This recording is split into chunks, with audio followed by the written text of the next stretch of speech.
Yay, we're back! Hello, hello, hello!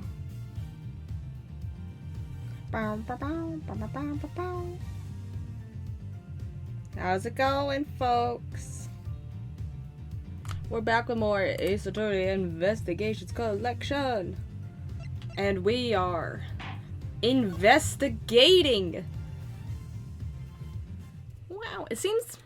I don't know if it's actually true. I wonder if there's like somewhere you can like look up exactly how long all these cases are. But it feels like every time we play a case, it just feels longer and longer. I'm not complaining though. This one's been really fun. It's just there's a lot. Zodiac Hall Fountain Room. Okay. That's right. I left off on an investigating. Better than leaving off with a testimony. I suppose, which is what I usually do to myself. Plus, it's not been that long since I did the last one, so yeah. The body's been taken back to the lab, sir. Autopsy's underway. And how's the rest of the fountain looking? Rather beautiful, actually, sir. Okay. The water's crystal clear and kinda soothing.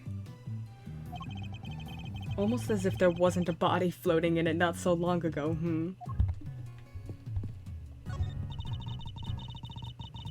It's a sculpture of a brave warrior battling against a serpent.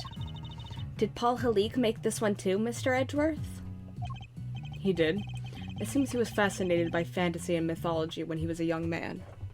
Based. This piece embodies the tragic yet gritty determination of the young as they face an impossible... My microphone fell. Yeah, sorry. Let me fix you.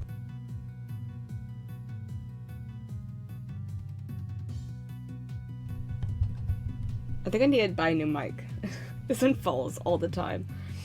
This piece embodies the tragic yet gritty determination of the young as they face an impossible situation. It's called the math test. Okay. Talk about relatable. Alright, ma'am. Hello there, dearie. Still investigating away, are you? Found anything interesting? No, dearie. Well, nothing much anyway. Silly girl, that wasn't a dearie moment, that was more of a lambkin. Sweetheart is for when you're being sympathetic, of course, and treasure is for when they're in a tiz. Love is for people you're not that keen on, and petal you use when you're trying to get someone's attention. Wow, I didn't realize there were so many rules. Mr. Edgeworth Petal, I hope you're getting all this down. Don't even try it, Kay. Oh, dearie me.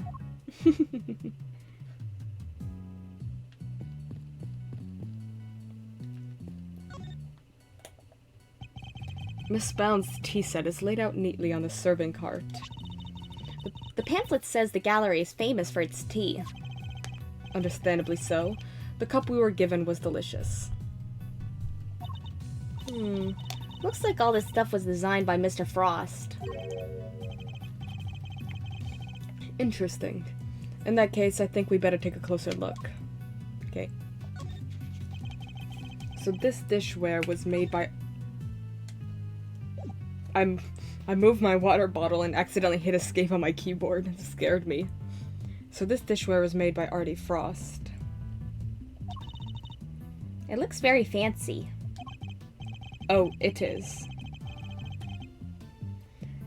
I'm willing to bet that this set can fetch something in the thousands of dollars.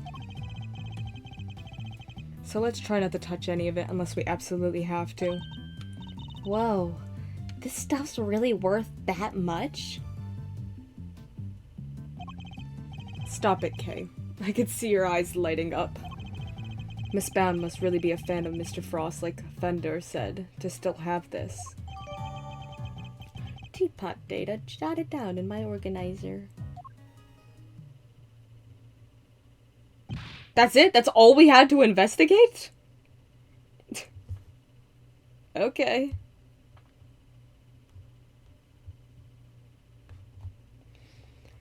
Hey, Edgy! What is it? I just need to... I want to go through the evidence for a minute. We don't need to look at that. Just to, like, remind myself about everything. So, the case overview, it's Samson Tangaroa's mansion, Tangaroa's room. Date December 24th, 18 years ago. Murder weapon, rock salt lamp. Prosecutor Manfred von Karma. Defense attorney Gregory Edgeworth. Statute of limitations expired 3 years ago on December 24th. Okay. Suspect data, Samson Tangaroa. Organizer of confectionery contest. Victim's body was found inside one of his creations, leading to his arrest. While in detention, Tangaroa discovered that he had a taste disorder, which was subsequently cured via medication. Verdict: convicted as an accomplice based on his confession. Artie Frost, known as Paul Halique, under which name he was renowned sculptor in France. Contestant in the confectionery contest. Body was discovered in Tangaroa's room. Cause of death was blood loss following a blow to the head. No detailed autopsy report due to the body going missing. And yeah, there's the photo. Okay. Gallery. Yeah. I wonder when this is gonna come into play. Like all these temperatures and stuff. We haven't done anything with that yet, that much. And we still have it, so it's gonna come up relevance. Yep, the strings are missing on the winter wing photo. There was a blowtorch used. Delicious Scones property. Yep. Larry's sketch. The poison gas ingredients. Yep. Oh. Ubiquium and white asphyxiant. And then this was used for chemical and pharmaceutical items. That's interesting. Frame finger marks. Yeah, somebody was trying to break into that. Photograph of the murder weapon from the I-7 incident. Assault lamp. Yep. Family photo. This'll come into play, I'm sure. Possibly something with the sun. Perchance.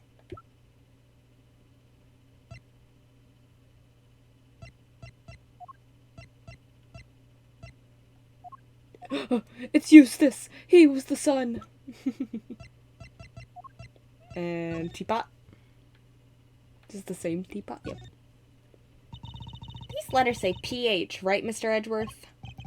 Yes, they show that the teapot was made by Paul Halique. They're his initials, obviously. Right, but I thought his real name was Artie Frost. It was, thereby making this a piece by the victim of the IS-7 incident as well. So which one's his real name?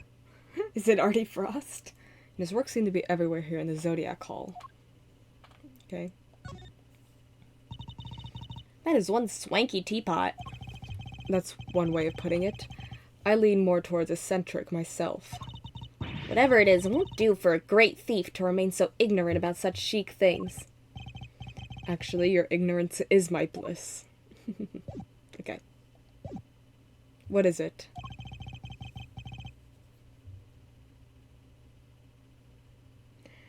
You be careful with that teapot, you hear? Why is Larry so concerned all of a sudden?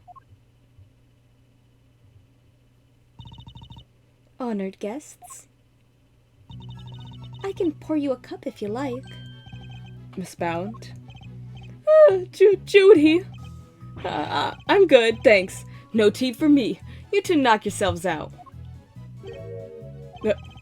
Thank you for the offer. Yes, why not? A quick break won't hurt. 2 cups coming right up.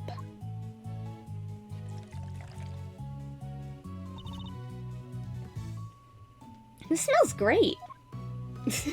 They drank in unison. Wow, it tastes even better than it smells. What type of tea is this, Mr. Edgeworth?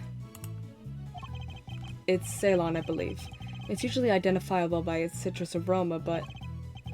Miss Bound, is this the same blend you served this morning? Well, yes. Is it alright? There isn't anything wrong with it, is there? Oh, no, not at all. It's just that the cup you gave me earlier had a slightly different aroma. Oh. Really? That's odd. I used the exact same blend both times. I can't see what could account for the difference. Maybe the cup? Hey! What's the big idea? Quit being mean about Judy's tea, will you? Larry... What's gotten under your skin, Larry? Nothing. You're just Rude, that's all. You don't even try to call me by the right name. It's Larice Donham, dang it. You know what? I'm done. I'm not talking to you anymore. Edgeworth's like, ah, finally. I am at peace.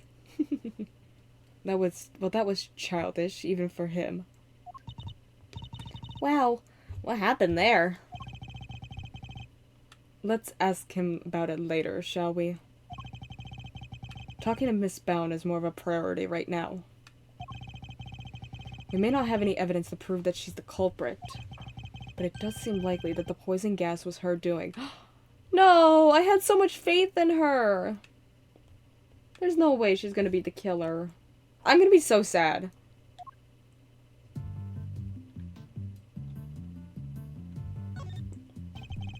A caddy containing Ceylon... I don't know how to pronounce that. I'm so sorry. Ceylon tea leaves. I'm so sorry. It's a well-crafted tin canister designed to prevent moisture and sunlight from damaging its contents. Not a bad thing to use, considering the quality of the blend Miss Bound serves.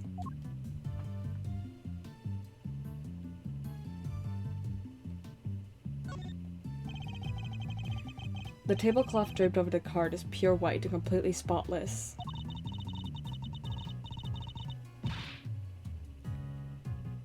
And it's just waiting for me to grab it by the edge, clear my mind, and whoosh! Okay, I cannot stress enough how bad of an idea that would be. Aw, come on. What's the worst that can happen? Even if it does go all sideways, we'll just wind up with a cool tea-colored tie-dye. Yes, well, I'd rather it remained white. Plus, I don't think Miss Bound would appreciate us meddling with it. Those meddling kids. Really?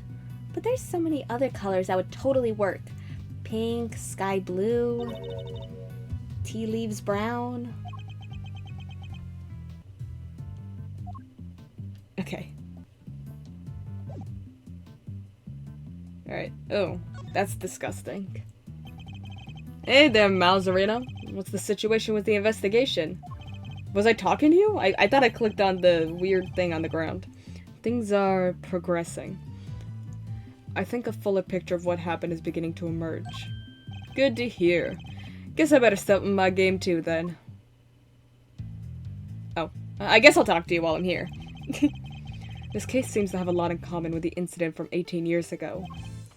And how? It's got the lot. Melting statues in the winter wing and even the murder victim's body. But how did nobody ever figure out that the body had gone missing? Yeah, exactly.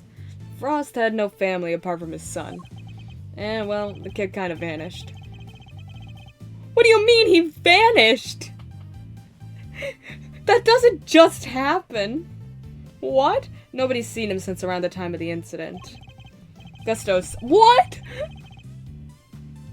They just disappeared? Gusto's son, too. Him and his best pal from school both just up and disappeared. That's messed up. What? And they were never found? Gusto's boy wasn't. Not as far as I heard, anyhow. Guess Frost Kid turned up in the end, though. He collected his inheritance at some point. But yeah, with no family around just after the incident. Frost got no funeral, no nothing. So no need for the police to release the body, and no need for anybody to find out they didn't have it. That's messed up. They filed their fake autopsy report and nobody was any the wiser. Well, almost nobody. I still can't believe Mr. Von Karma would have stooped so low. I believe it. The guy's messed up. I guess Miles doesn't know about the taser. From the color and aroma, I'd say this is a puddle of spilt tea. Thanks, Edgeworth. And look, there's a small chunk of ceramic in it. Oh, it's a polyleek cup. Found in the puddle of tea, the design looks familiar. I guess somebody must have broke something. I know that insignia. And a certain high-strung somebody just might know a little something too. Her? You? Oh, not you. Sorry, Kay. I didn't mean to be me. I meant Judy. Where were you before you rejoined us here, Miss Bound? I had to go ahead until our visitors were closed. Oh, and hand out a little something in apology. Was there something you wanted to talk to me about? Yes, a few things. Oh, wait, did they mean Larry? They might have meant Larry. It's fine. Oh, sorry, cut him off. Yes, a few things, actually. Not least of all, the fact that I think you might be the one who set the poison gas trap. Damn, Judy, no. The original ice sculptures melted 18 years ago, correct? How did you manage to recreate them? Oh, you know about what happened back then? In that case, you might also know I took pictures of them during the contest. I commissioned the creation of a set of replicas based on those photographs for this current exhibit. But why go through the trouble of creating replicas? Mr. Frost's Zodiac series was his great unfinished masterwork. I wanted to see it completed at last. Or rather, recompleted. It was my fault that the original set melted in the first place, after all. I see. Is there any particular reason why the winter and autumn wings look so similar? Oh my, you really think they look alike? Perhaps they used some of the decorations from one in the other by accident? I don't think so. She's clearly lying. But I don't have the evidence to prove it just yet. Okay. The hunt is on. The truth will come out. But I don't know what that's about. I guess we're going to find out. They're singing. I can't believe they're singing. Have I inadvertently stumbled onto the set of Cake Crimes the musical or something? Okay. I think it meant Larry. I realized that. I was like, why is he insulting Judy so much? You. I'm going to keep this simple, Larry. You're hiding something, so just tell me what it is.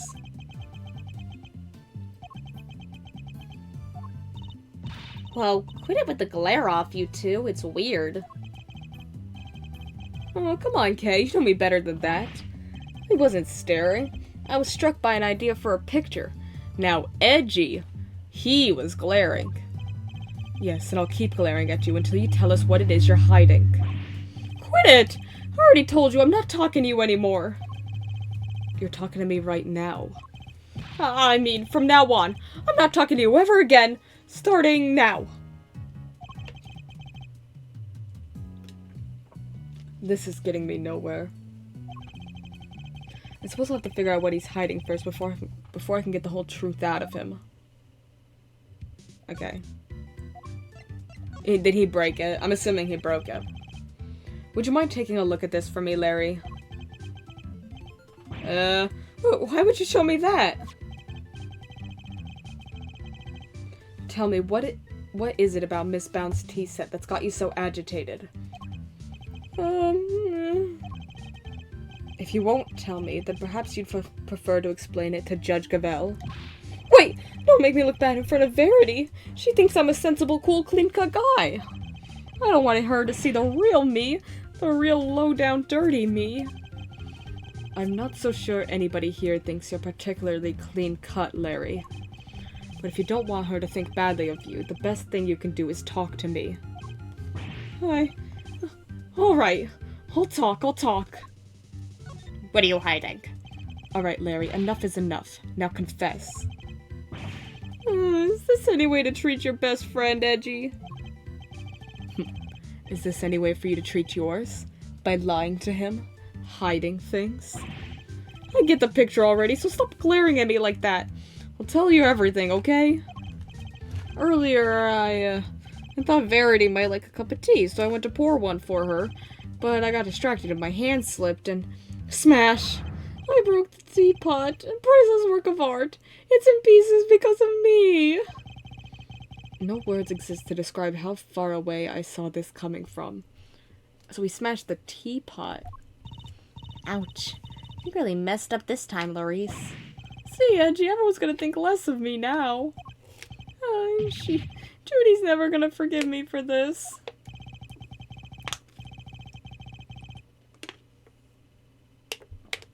Prying to me won't do you any good.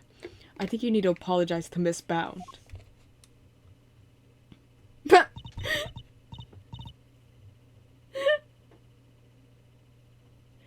He's on all fours.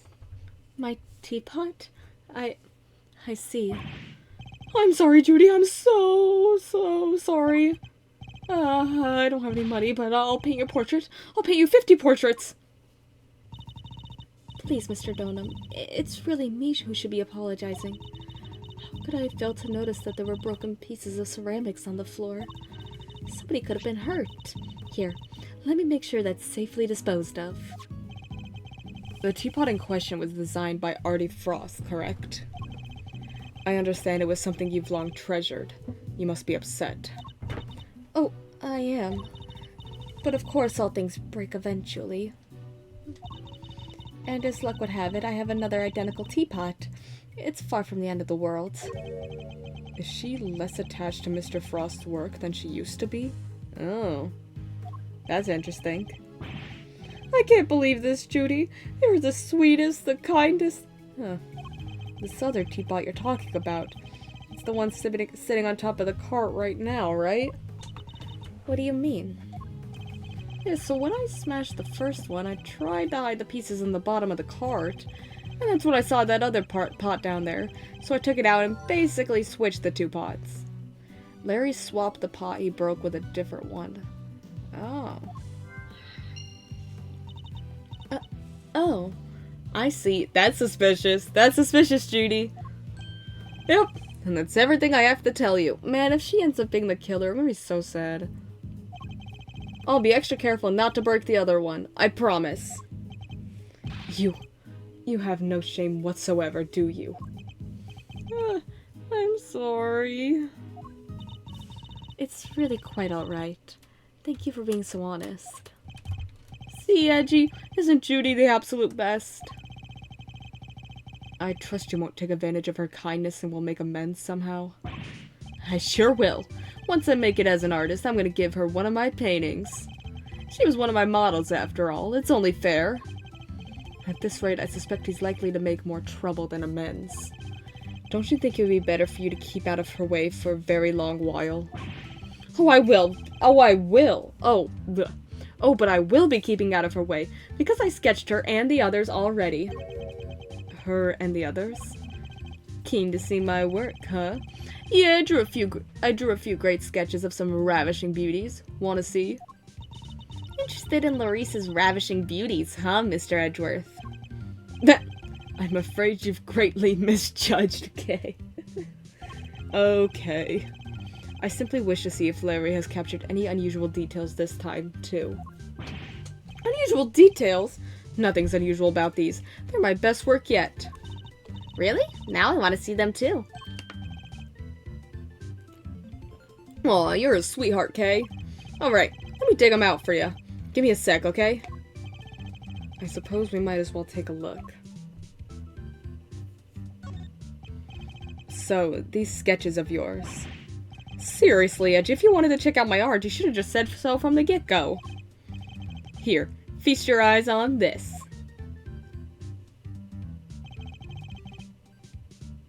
Okay. So... I feel like the one of Verity isn't going to be helpful for here.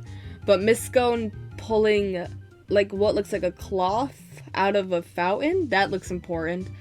And Judy pushing a cart with chocolates on it looks important. Like, I feel like both for either one of those things could become relevant. Also, her tail... Yeah, something's going on with Judy's... There's a lot going on with Judy's card that's very interesting. What am I looking at here?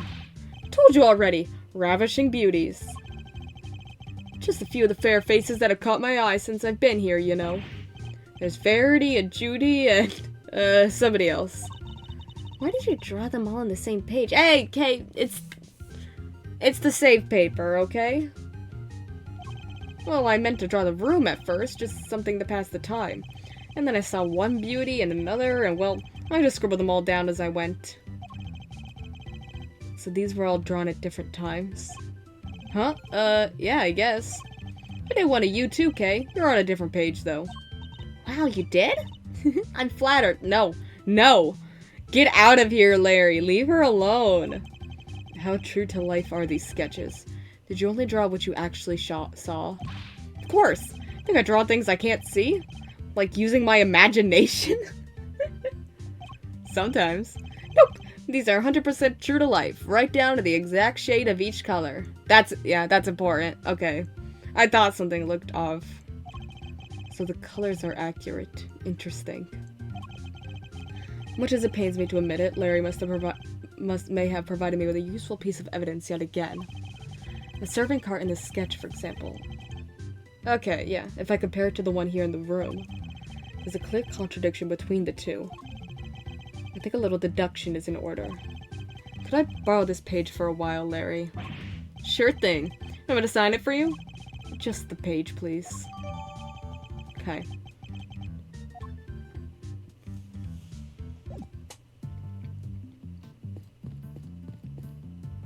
Okay, yeah. They made a big, fuss on the colors, and this tablecloth's clearly white. And Larry's is a blue. I did notice that, yeah.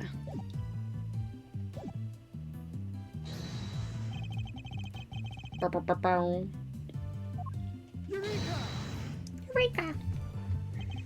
Larry, could I ask you something about your sketches? Fascinated by the work of the great Larry Stoneham, huh? It's the composition, right? Not exactly. The slate blue tablecloth. You painted that exactly as you saw it, correct? I already told you. Everything is exactly as I saw it. But the tablecloth on the cart here in this room is white. Wow. Your head's so full of crazy theories, the simple stuff just passes you right by, huh? What's that look for? Listen, just before I drew that sketch, I was in the middle of some business with a cart with a tea set on it, okay? What kind of business? That's right. It was the hiding the pieces of the teapot I smashed kind. That's nothing to boast about. Anyway, I was still in the middle of cleaning it all up when Judy came out of the winter wing. I didn't want to get busted for breaking the pot, so I quickly dove out of sight.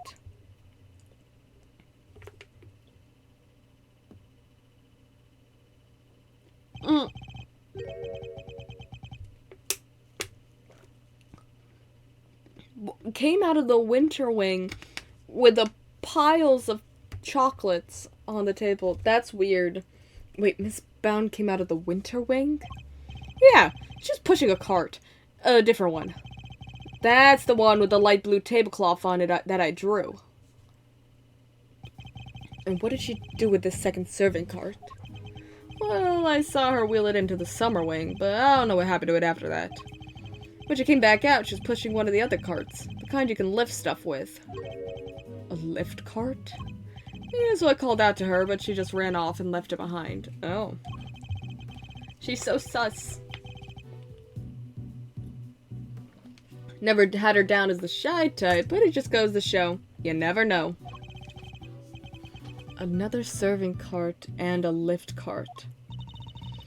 Is there maybe another tea set too? We better check with Miss Bound.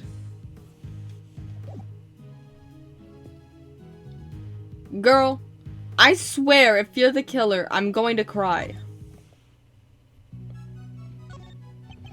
Are there 2 serving carts here at the gallery, Miss Bound? Oh, yes. Why do you ask? A certain so-called artist showed us this sketch. I couldn't help but notice the color of the tablecloth. It's light blue. Light blue? I'm afraid your friend must be mistaken. I only use white tablecloths, freshly laundered and starched. Like the perfect wrinkle-free one in the cart here in the fountain room, right? Exactly. If I saw so much as a blemish, I would replace it right away.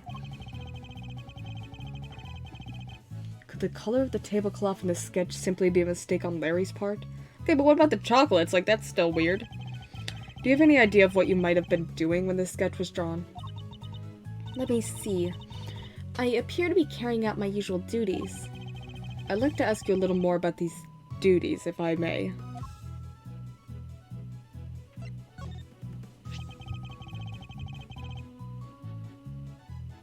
What exactly were you doing when this sketch was drawn?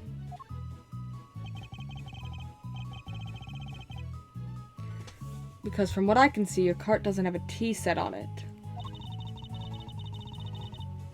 I was delivering some chocolates to the investigating officers. Oh, now I'm jealous. I love chocolate. Well, there were a few left over, so here, for you both. I made them myself. I hope you like them. Woohoo! Thanks, Miss Bound. Well, why not? They're a little melted, but I suppose it's because they've been sitting around in her pocket.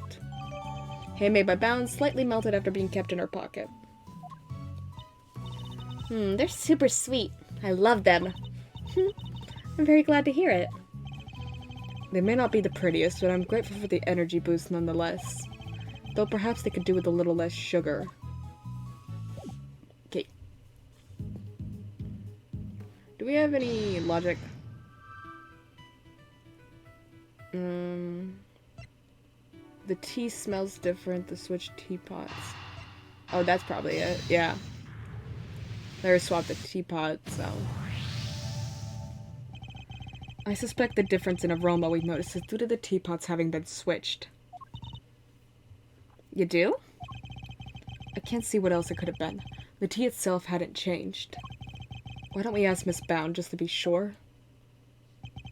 Miss Bound, the difference in aroma we noticed, do you think it could have been because of the different teapot? I suppose so. Stop being sus, girl. My cup just now had a subtle minty scent. Oh! Minty. Rather like uva tea. Oh, I just remembered. I made some peppermint tea in that pot only yesterday. That must be where the minty aroma is coming from. The tea has a refreshing aroma because it's in a different teapot from this morning. Could that really be it?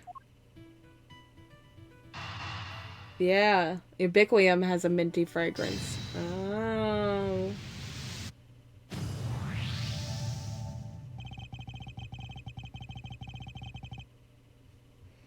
The tea from the teapot Larry switched in from under the cart smelled faintly of mint. Right. Miss Bound said she used that pot to make peppermint tea yesterday. Yes, but there's something else that's been troubling me. Miss Bound seemed more taken aback by the switching of the teapots than the breaking of one. You're right. You'd expect it to be the other way around. I suspect she might have been deliberately hiding the teapot underneath the cart. But why? One of Ubiquium's key characteristics is its minty fragrance. So what if she'd been hiding some in that teapot? What? In the teapot? It's simply a possibility, but one worth investigating, I believe.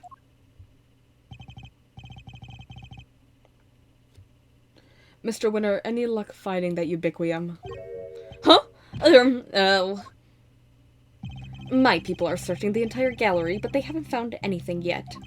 And what about you? Don't tell me you know where it came from. Yeah, perchance. I may have an idea. I knew it. If I can't find it, there's no chance. Useless. What? You do know where it came from? Yes. But where? Miss Bound's teapot. He's just so nonchalant. Oh, wow. Nice piece. I like it. Yeah, this looks like a fitting prize for a natural-born winner. It's not a prize. It's a vital piece of evidence. Oh, it's just evidence? Then I'll have one of the forensics people check it out.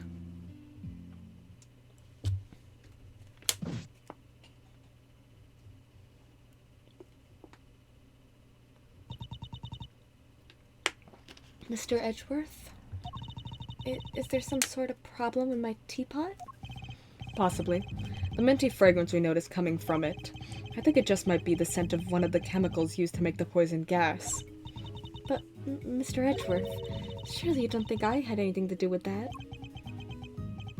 I'm afraid I do. The method used to create the gas would have required considerable preparation. Nobody would have had the time or the opportunity to set that up except you. That's not strictly true. It took around a week to get Zodiac Hall ready for the exhibition. There were all kinds of people coming and going through here during that time. Delicia, for one. Cece, I'm not the only person who could have set it up at all.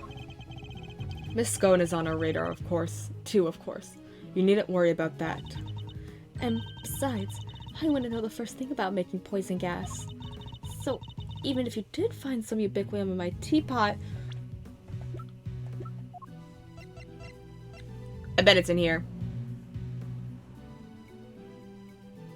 I bet it's in here.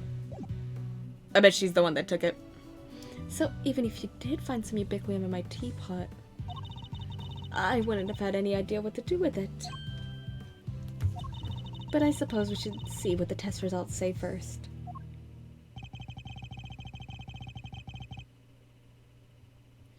Miss Bound claims she doesn't know the first thing about making poison gas.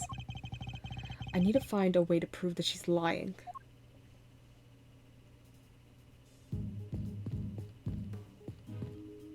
Oh. Yeah. Sorry. Not you. It seems the police have already removed the body. But why did the body of a victim from 18 years ago turn up in this fountain? And why wasn't it all rotten and stuff? Did it slowly shuffle its way here? Need I remind you that zombies aren't real? It seems likely that the body was preserved somehow. It was preserved?! I thought he was just killed present day. Really? Is that even possible? Hey, Mr. Forensics guy. Anything to report? Yes, ma'am. Traces of both ubiquium and asphyxian have both been detected in the fountain. I'm gonna say they're probably carried here by the stream from the autumn wing. In addition to those two chemicals, there's also a large amount of sugar. The composition of the sugar is being analyzed as we speak. Oh my god, was he like baked into a cake or something? The sugar in the fountain? Where would it even have come from? Oh my god, was he like in the statues and then the statues melted and then he arrived? Oh. Edgeworth speaking. Sir, it's me! Is everything alright, detective? Everybody's left the winter wing. It's just me in here now. Which means I can tell you what we found out. He really shouldn't be sharing information about the investigation. But after the past week or so, I'm not about to stop him now.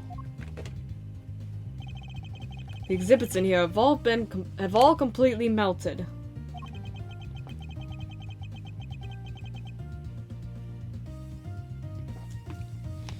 All that's left in the display cases is some stuff at the bottom. More of it in the Taurus case than in the Gemini case, though. Describe this stuff for me, if you can. Yes, sir. It's like a pale blue liquid. I had the lab run some tests just now. The sample from the Taurus case just had a bunch of sugar in it. But the one from the Gemini case had 3 different substances in it. Which were sugar, salt, and blood. Blood? What are salt and blood doing in the Gemini case's sample? Can't imagine whose blood it could possibly be, but I'll get it tested right away, sir. Please do, detective. Oh, I also spoke over the radio with the forensics guy working the fountain room. He said he just got word that the sugar they found in the fountain matches the sugar in the pale blue liquid. Okay, yeah. So he was being preserved in the Taurus statue or something? Interesting. I see. That might well prove to be a significant development. Gemini case analysis results, jotted down in my organizer. Anything else to report to detective? Yes, sir. We found one of those light-emitting devices here in the winter wing, too. There were a few of those being used in the winter wing, as I recall. It seems that the equipment from 18 years ago is more than just for show. I need to talk to Miss Scone about this. Okay. Anyhow, I better I better be getting back to it. I'll let you know as soon as we hear from the lab about that blood.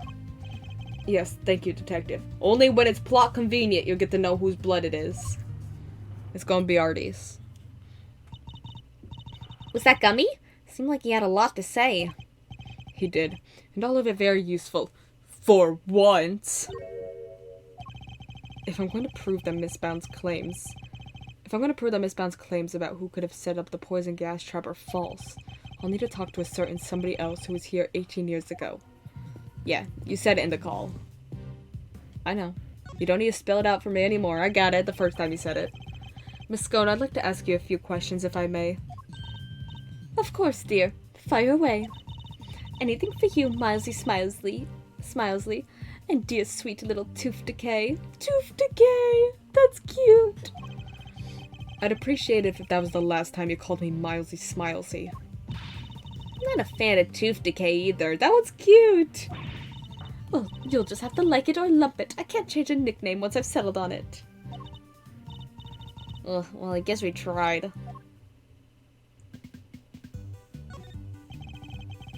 What can you tell us about the various devices used to decorate the gallery's exhibits?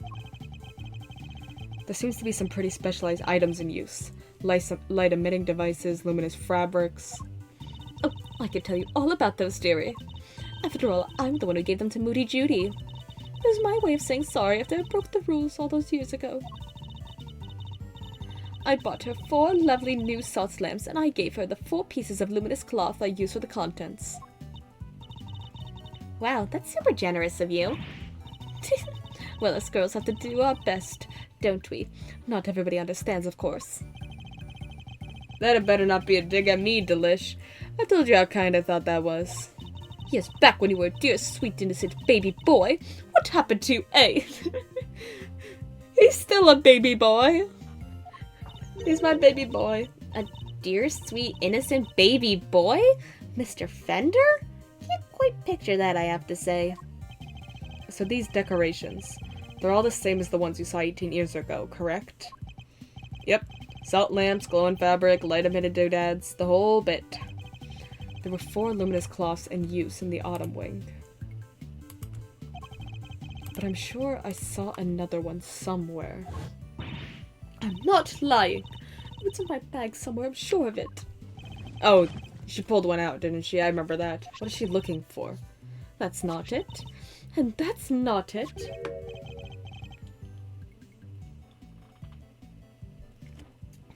That cloth looks familiar.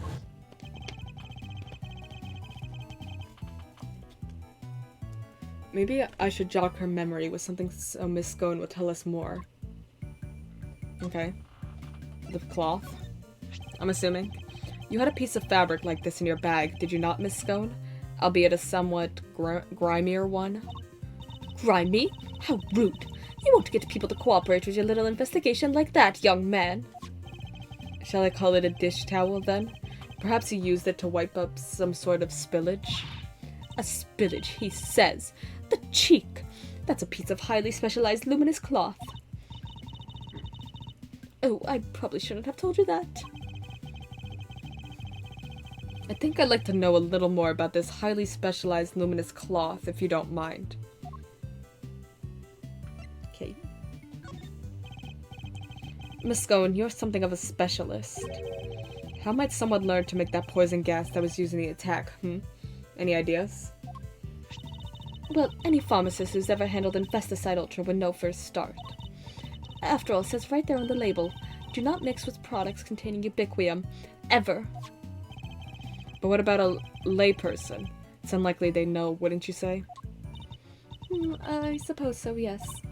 Well, not unless they had a nose through the Ultimate Cookbook anyway. Yep, thought so. The prize from the contest 18 years ago. The recipe for making Infesticide Ultra, along with that not mixing with ubiquium bit, is in there, you know. I figured, I guessed. So you're familiar with the contents of the book? Oh yes, dear, I know it inside out. Because I work for the Tangaroa Group, you see. We're the company behind Cold Killer X. I'm sure you've heard of it. Cold Killer X. Cold Killer X reference. Fights back sniffles and sneezes with ease, apparently. After Sammy Poople was found guilty, the company took custody of the book. But they only grant their most trusted people access to it, of course. Which means Miss Scone is one of these elites, I suppose.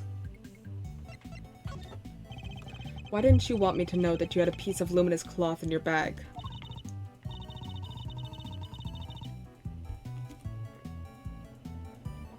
Oh, well, I suppose there's no point in hiding it now, is there? If you must know, I fished it out of the fountain. It was right before they called me into the autumn wing. So Larry's sketch of Miss Scone is of when she was trying to retrieve the cloth. At first I thought it was one of the ones I'd given Moody Judy. One of the 4 you'd given to the gallery, correct? Exactly, but all 4 are being used in the autumn wing, weren't they? So I realized it must be the one that went missing all those years ago. I'd already had my Infesticide Ultra pinched and used to make poison gas. If one of my cloths turned out to be used in some sort of dastardly deed too, well, I was going to look guilty as sin, wasn't I? So I kept it hidden in my bag and hoped for the best. I see. So you're obstructing investigation. Got it. Oh, it does feel good to get it off my chest, though. Stress is no good for the complexion. So the cloth that disappeared 18 years ago, the one that the victim was wrapped in, just happens to reappeared in the fountain at the same time as the body. That was not right. That was not written correctly. Okay. Okay. Yeah. What am I? Okay. We don't have anything to connect. Don't think you've gotten away with anything, Mr. Edgeworth. I'll be reporting your actions to the committee. Do whatever you need to, Judge Cavell. And we'll do the same! You are the self-styled great thief, correct? Mr. Edgeworth's association with such a character will be of interest to the committee too, of course. Go ahead and report me to your stupid committee. I'll be the toast of the thieving community. It looks like Judge Cavell will have to think up some new threats if she wants to intimidate Kay. Do you mind, Mr. Winter? You're in my way. Oh, poor Eustace. I do mind, actually, and I'm not going anywhere. You'll just have to go around me. Well, we just thought you might want to move to a better spot, that's all. Oh, what better spot? I demand you show it to me at once. Is that really all it takes to make you do whatever we want? Okay, we're done talking to you. And look at this. Anything interesting here? It's a selection of trophies won by Paul Halik, or rather Artie Frost. Evidently, he was a very well-respected artist. Well, you've got one too, Mr. Edgeworth. So it's about time. I won one too. Guess I'll have to find some thieving contest to enter.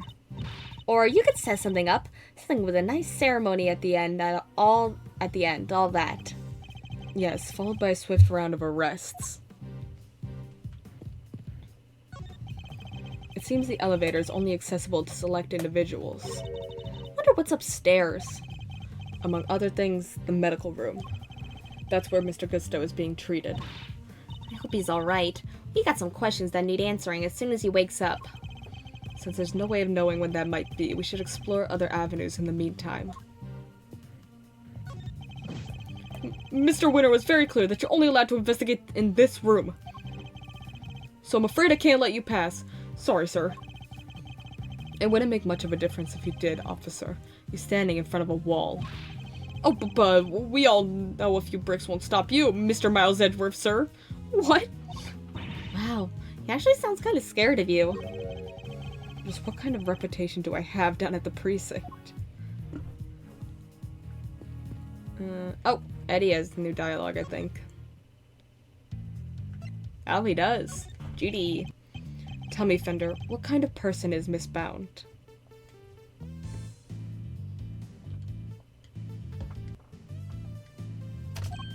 Huh? Wait a minute. Don't tell me you got a thing for her, Milester. I do not. He got so serious. I do not. Do never suggest that again. Chill, chill. I'm just yanking your chain. Anyway, what can I say about Jude's? Well, she's a real brave trooper for one.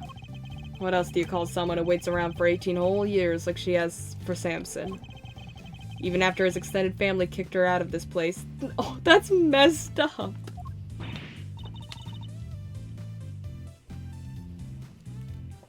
What? They threw her out? Yep. Jude's wasn't technically part of the family, so there's nothing she could do. That's messed up. That's so evil.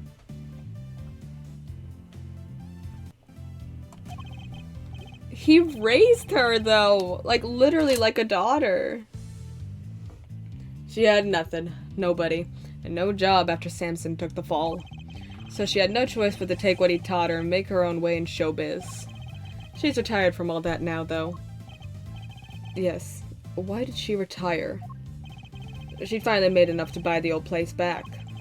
She even got the ultimate cookbook back from the Tangaroa group after they basically stole it. Oh. She has the cookbook, eh? Guess this place and everything to do with it was all she ever cared about. So she just wanted it back. All of it. Fender seems very sympathetic to Miss Bound's plight. From a less charitable perspective, she has, in a way, taken everything of Mr. Tangaroa's for herself. Okay.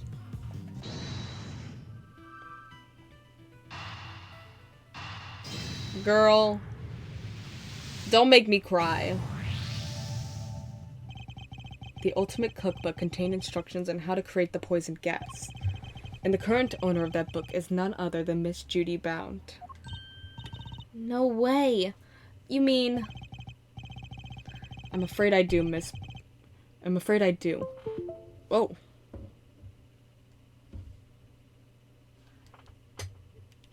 Hello? Controller? Excuse me? That was weird. Okay. I'm afraid I do. Miss Bound would have been perfectly capable of setting up the gas trap. Finally, we can prove that she's been lying to us. You better not be the killer.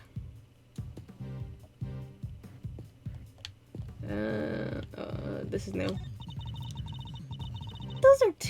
Those are tulips by the door, right, Mr. Edgeworth? Yes, it leads to the spring wing. The spring wing. Ah, spring. A popular time to move house. Which makes it open season for great thieves. Housebreaking is a little beneath a great thief, wouldn't you say? Yeah, guess you're right.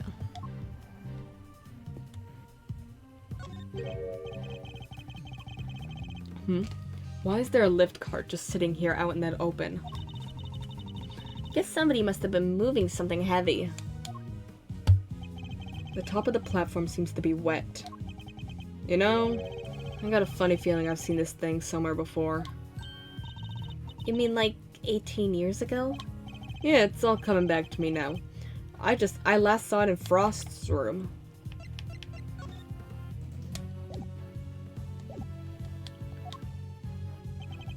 Oh, in that photo. He must have used it to move the ice sculptures around. Oh, is that how the body got moved? It's one of those fancy numbers where you can change not only the platform's height, but even its angle. If you add one of these, you can move giant lumps of ice around, no sweat. Oh, just thinking of the possibilities. I could really use one of these. Still doesn't explain what it's doing here, though. Bit of a head scratcher, but we should give it a think, yeah? Indeed. After all, it just might have something to do with our case. Oh, we did it!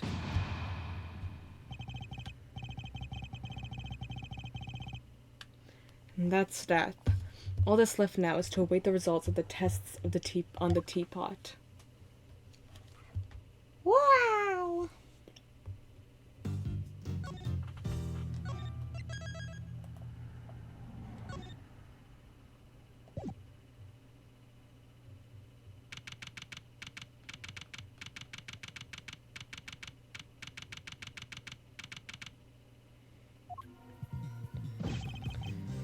The test results have just come in, sir.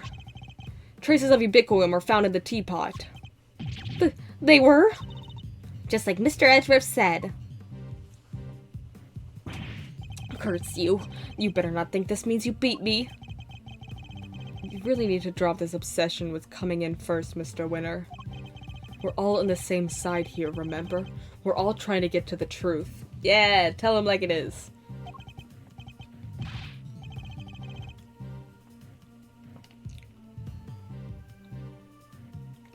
What? But first is best.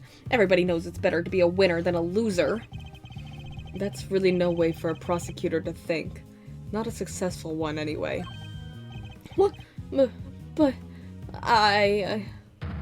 Oh. Enough.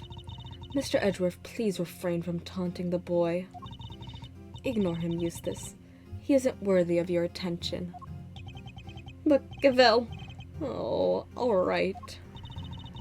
Why don't I take care of things here for now? In the meantime, you can perform the far more important task of going and checking on the victim. Oh, yeah, good idea. I'll be right back. Excellent. We shall see you shortly, then. Mr. Winner is annoying, but totally harmless. Judge Gavel, on the other hand. No. Miss Bound, perhaps you could explain why traces of ubiquium were found in your teapot.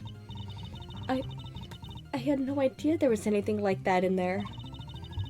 Perhaps it's one of the ingredients in the dishwashing soap I use? So you are telling the court that you did not intentionally put ubiquium in the teapot? Yes, exactly. Why would I? Until today I had no idea that could even be used to make poison gas. Objection! Liar, liar, pants on fire. You're a trained actress, are you not, Miss Bound? I'd have thought you'd be a more convincing liar. Ooh, got her. What do you mean? You have access to the Ultimate Cookbook, correct? A book that just happens to contain instructions on how to create the poison gas used in the attack. Meaning it's perfectly possible for you to know exactly how to make it. You're very well informed, Mr. Edgeworth. Miss Bound, is what Mr. Edgeworth said true? The book does contain information on how to make the poison gas, yes. But the fact that I've seen it doesn't make me guilty. Can I ask exactly how the gas was triggered? The victim used a blowtorch to heat the lid of one of the display cases, thereby melting the ubiquium. I see. But he locked himself in the room too, didn't he? Surely that and the fact he triggered it himself wouldn't it point to it being a suicide attempt? What? No! So she's not willing to admit to anything.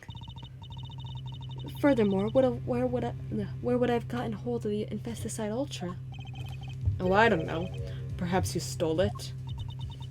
You know, I did bump into Moody Judy a week or so ago. And that very evening I noticed my Infesticide Ultra has gone missing. Judy, surely you didn't. Delicia, you carry your bag of pharmaceuticals with you everywhere, don't you? There would have been any number of opportunities for someone other than myself to steal it from you. Yeah, but the coincidences are a bit more than coincidences when there's this many, Judy. That's true, and I don't have any hard evidence that it definitely was Miss Bound who stole it.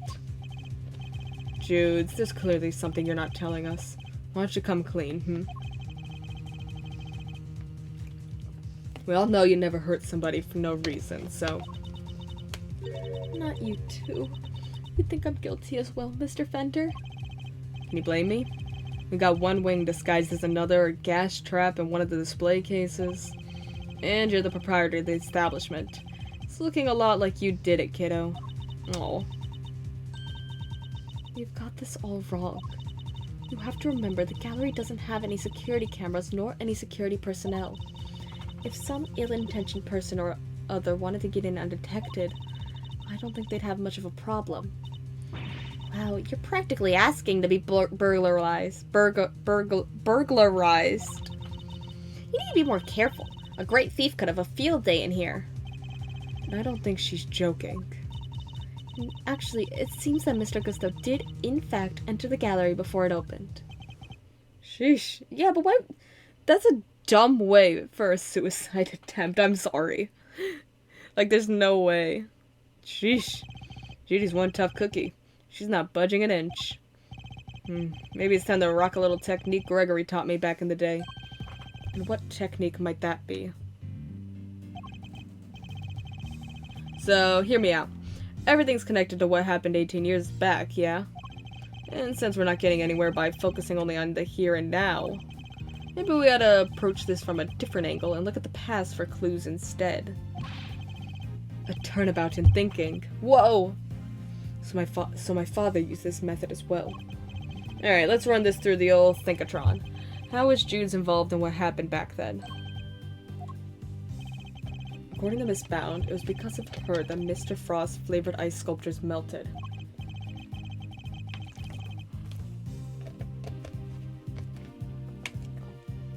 And yet, his sculptures are here on display at this very gallery today. Is it possible that she... Thank you, Mr. Fender. I think I know what I need to ask Miss Bound now.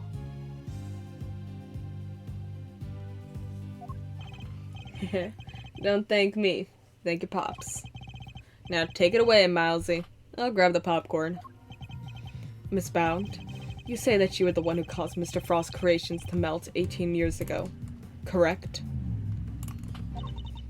I'm afraid so.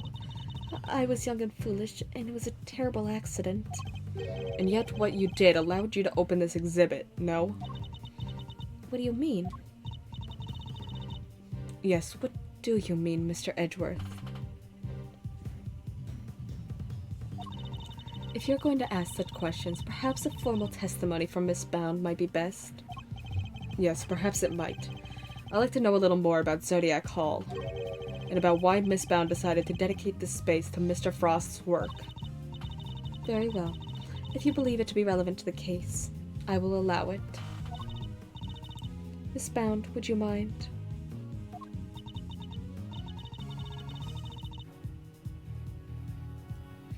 Not at all. I'll do whatever it takes to prove that I'm innocent. Then please, if you could give us some background on the Zodiac Hall and the pieces on display here.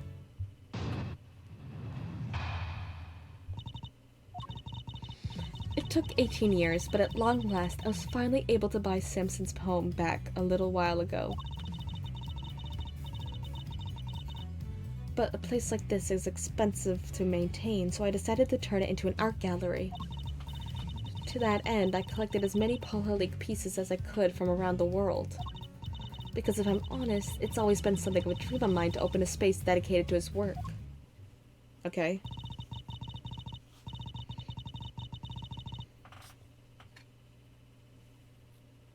Thank you for your testimony, Miss Bound. How wonderful it is that you were able to fulfill your dream.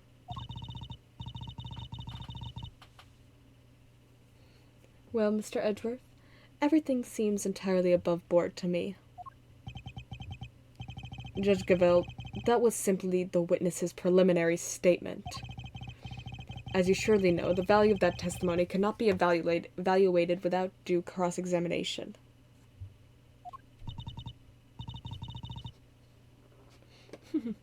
Spoken like a true attorney.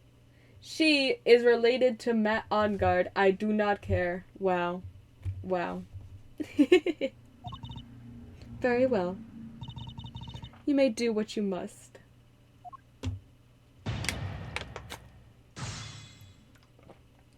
Official decree. Canon. Real. Okay, I have some questions, ma'am.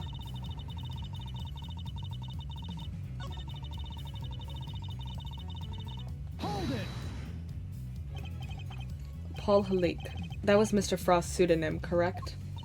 Yes, he adopted it while he was working as a sculptor in France. Oh. I see. I'm curious about some of the pieces in your collection. More specifically, how you were able to acquire the Taurus and Gemini sculptures. Oh. Wait.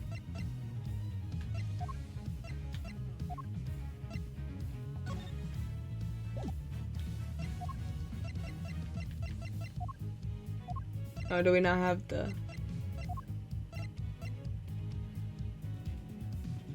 originals? Because I just realized that the strings are missing on the lyre. I don't know how I just realized this. And these are the present day ones.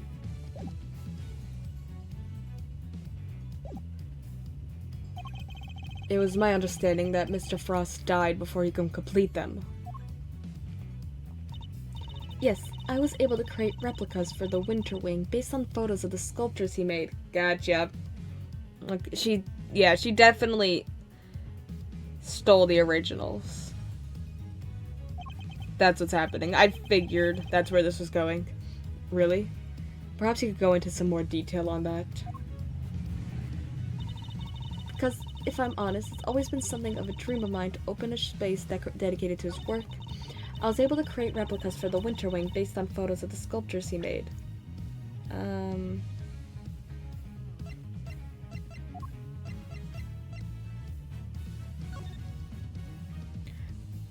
Detected salt, sugar, and blood. Yeah, there's blood in it too.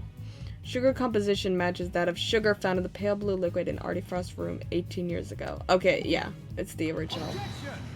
Tis the original.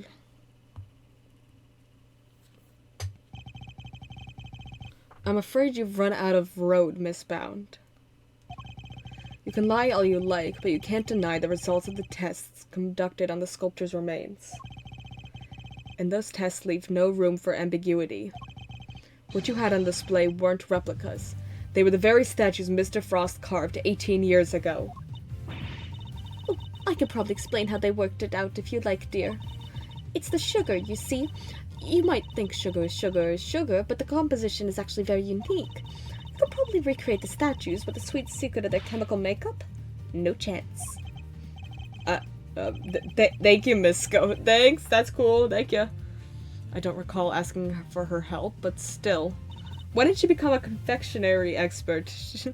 She's a sculptor. To put it simply, the statues didn't disappear well, I guess she was for pharmacy, yeah. Pharmacy background. To put it simply, the statues didn't disappear back then because they'd melted. They disappeared because you speared them away and kept them hidden for these 18 long years. What? She kept a pair of flavored ice sculptures around somewhere for all that time? It's not the most out there idea in the world, assuming you had a big enough icebox. Quiet, all of you. Miss Bound, have you anything to say in your defense? So, you've already learned that much. Should I take that to mean you admit to having hidden the flavored ice sculptures in question? No, I admit to no such thing. You haven't proven that I was the one who took those statues away. And you won't. Because it would have been impossible for me to do so in the first place. Here we go, another testimony. I feel it coming in my bones.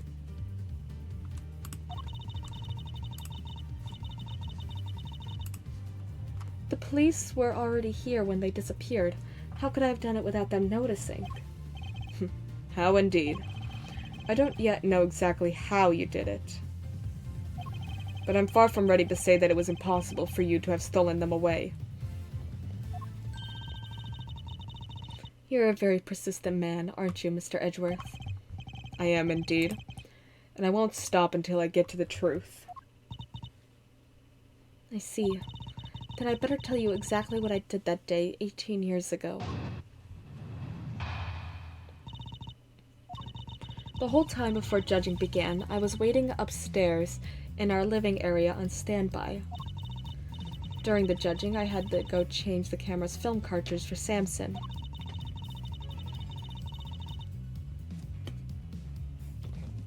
But before I could take the camera back to Samson, I discovered Mr. Frost's body. Later around, when your father arrived, I began to make the rounds and serve tea to everybody present. That was when I saw Mr. Gusto entering Mr. Frost's room. Okay. And those were my movements on the day it all happened. I hardly see how you could take issue with any of that. That's for us to decide, Miss Bound. Are you saying there's a contradiction in her story, Mr. Edgeworth? I'm more focused on proving the fact that she did indeed steal those statues. The question is when she would have had the opportunity to do so. If I can pinpoint that, I might be able to prove what exactly she got up to. Okay. So, let's go through her statements. The whole time before judging began, I was waiting upstairs in our living area on standby. Okay, probably not then. During the judging, I had to go change the camera's film cartridge for Samson. Yeah, couldn't be then, because it was during judging. But before I could take the camera back to Samson, I discovered Mr. Frost's body. Yeah. Later, around when your father arrived, I began to make the rounds and serve tea to everybody present. It's then. Because she has the cart. She can move things on the cart.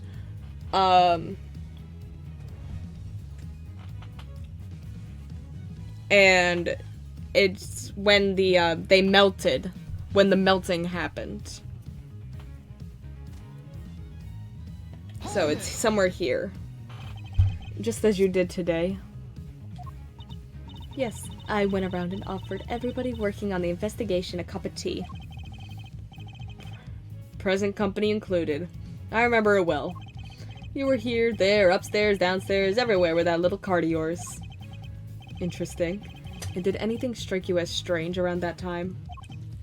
Oh yeah. Gregory was singing the praises of Judy's tea, and I think he mentioned his saucer was cold. Yeah, it was on a block of ice. His saucer was cold? Also, why does Eddie remember that? It's been 18 years. Why does he remember Gregory Edgeworth saying, yeah, this saucer's cold. Anyway. Like, that wasn't relevant to the case. At the time. Was this the moment when Miss Bound stole the sculptures? Oh, yeah. Miss Bound, I believe this is when you stole the sculptures. I hate to contradict you, but the fountain room was full of witnesses at that point, Mr. Fender included. Are you suggesting that I somehow got the sculptures out of Mr. Frost's room right under everyone's noses? Yes! On the cart! That is precisely what I'm suggesting. Miss Bound stole those ice sculptures, and she did it by hiding them here, in the cart. Take that!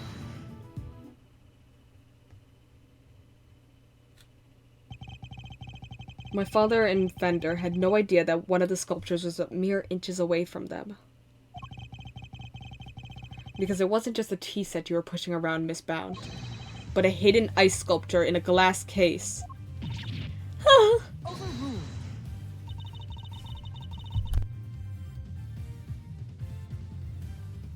Surely such a thing would have been impossible. How would a case of that size fit on a serving cart? It would have been spotted immediately. Objection!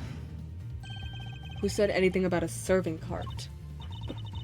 I'm not sure I follow, Mr. Edgeworth. What are you suggesting she used instead? The lift one. The lifty one we learned about. I'm suggesting that Miss Bound used this to transport the sculptures. Take that! And this is...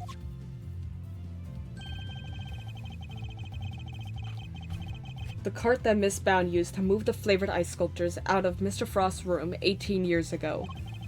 And it would appear that the very same cart is still here with us in this fountain room.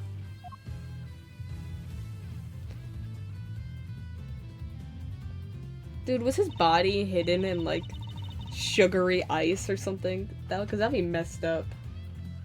We originally, bought it for use in the contest. And you're saying that Miss Bound loaded Mr. Frost's sculptures onto this cart and carried them off? I am. As you can imagine, all one would need to do is lay a case on its side and add a tablecloth. And it looked exactly like a normal serving cart, thus allowing her to move the sculptures around freely. Can it be? Holy moly. Of course. That's why those saucers were so chilly. They were sitting on top of a big block of ice. Judes, how could you? Impressive. Then again, you are Mr. Gregory Edgeworth's son. I should have expected no less. There isn't a scrap of evidence that I stole the sculptures all those years ago now. And yet, I knew that no matter what I said or did, I'd always be under a cloud of suspicion. So you admit it? You admit that you stole them from Mr. Frost's room? Yes, I do. I took those sculptures and their glass cases out of that room 18 years ago. As Mr. Edgeworth correctly deduced, I dressed up the lift cart as a serving cart to do it. And slipped in and out of Mr. Frost's room while I was going around serving tea to everybody.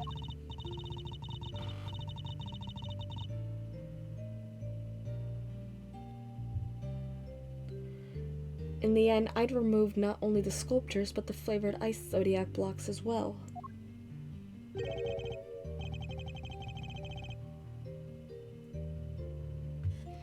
Zodiac blocks? I feel like I've seen them for myself before. There's a huge block of ice on display here. It must be incredibly heavy, though maybe not, what with it being hollow on the inside. If the Winter Wing really is an exact replica of Mr. Frost's room from 18 years ago, then even though my father never saw them because they'd already melted, Zodiac blocks must have been in the victim's room back then as well. When I had finished moving the 2 ice sculptures and the 2 Zodiac blocks out, I took 2 fresh empty cases to Mr. Frost's room and put them where the original 2 had been. Only the sculptures had been kept in glass cases, you see, to prevent them from being damaged. The blocks were a little more robust, so they had been displayed as is. As stated in the contest rules, we were responsible for providing all display materials, including cases.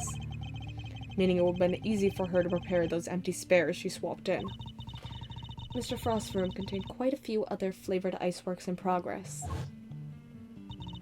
I figured if I melted them down somehow, the resulting puddle would look like it came from the sculptures.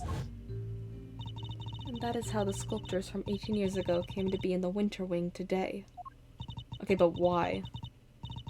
Not the same, Mr. Edgeworth. That's quite the confession. Indeed. And I think she'd offered it so willingly because she knows there's nothing we can do with it. That's all I have to tell you. However, despite everything I've shared, you can't charge me with anything now, can you? Statute of limitations. What? How'd you figure that? Oh my. I would have thought you might know at least this much, given we're at a crime scene. I suggest you memorize the various statutes of limitations outlined in this book. Statutes for dummies. Statues of what? Statues of what? Oh, Miles Edgeworth definitely knows all about this. It's a big deal. Why is it in our evidence? I thought that was just a gag. Wait, can we read it? Can we read it? Theft, 7 years from the date of the crime. Separate time frames apply with regards to claims for damages, etc. Okay. Murder, 15 years from the date of the crime. The statute is suspended. The statute is suspended should the suspect flee to a foreign country. The statute is suspended from the time of any accomplice's indictment to the end of their trial. Okay. Simply put, Kay, prosecutors only have a certain amount of time within which they can put a suspect on trial for a given crime. Let's take a closer look, shall we? Oh, okay. I didn't need to read it. So it's different for every crime? Murder, 15 years, theft, 7 years. Oh. Yes, Miss Bounds stole the ice sculptures 18 years ago. So it's too late to have her arrested for that crime. I don't believe it. Theft is a serious matter, especially when it involves the removal of evidence from a crime scene. Yeah, she obstructed a crime scene. However, as you yourself just pointed out, Miss Bound can no longer be prosecuted for her crime. Rendering your revelation rather pointless, wouldn't you say, Mr. Edgeworth? Okay, we weren't going just for the theft thing. We're still on the current day poison gas thing. We're just connecting it all. Objection!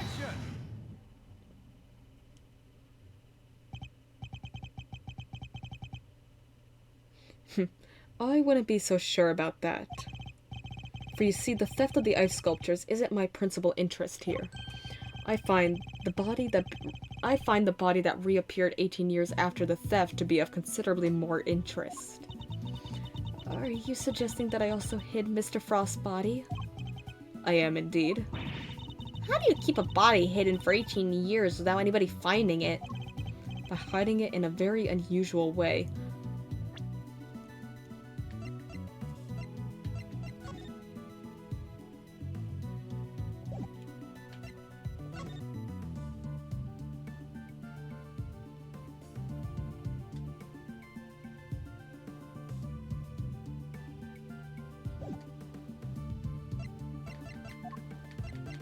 I'm assuming she froze it. Ooh, now this is interesting. Are you telling me that you know where the body's been all this time, Mr. Edgeworth? It's not such a big leap if you think about what Miss Bound has told us already. Let's just say it wasn't just flavored ice that she removed from Mr. Frost's room back then. Very well. If you are confident in this claim, let us put it to the test.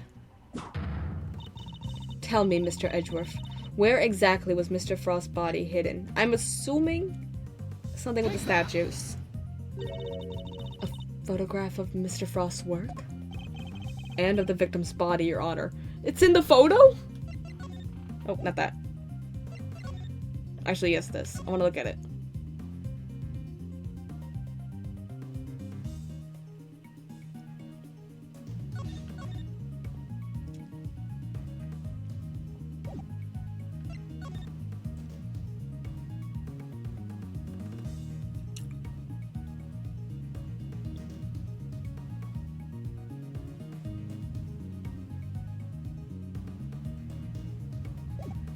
Okay. You will have to forgive me, but I don't see what you mean. Where exactly in this photograph is Mr. Frost's body? Oh, okay. The victim's body is hiding right here. It's in one of the statues. Let's try this one. No, no, no. Does that really look like a body to you, Mr. Edgeworth? You used too many brain cells there, Miles Orino. Want to take 5 to reset the old noggin. I always knew the stress would get to you one day, but... Need a little pick-me-up pill, Mousy Smilesy. Or how about a cup of Ceylon tea? No, I'm fine. I especially don't need your mock sympathy. And perhaps you'd like to try again. Okay, it's the other one, it's the other one. Take that! Yeah. The Gemini sculpture? Yes. It may look like a sculpture at first glance, but it is in fact Mr. Frost's corpse. Oh my god. But surely you can't be serious. I don't see anything in the photograph to support such a wild claim. Objection! That's because a certain piece of evidence was used to hide the body in plain sight. And what piece of evidence might that be? The court demands that you present what was used to conceal the body. Assuming the cloth, because that also wound up in the fountain. One of the cloths from in the autumn wing? Yes. When it's made to glow in just the right way, it's so visually convincing you might mistake it for ice. Isn't that right, Miss Scone? Well, yes, dear. But you can make it look like just about anything, really, even blazing fire. And the right shade of blue would make it look like ice, yes. Exactly like it, in fact. Overruled.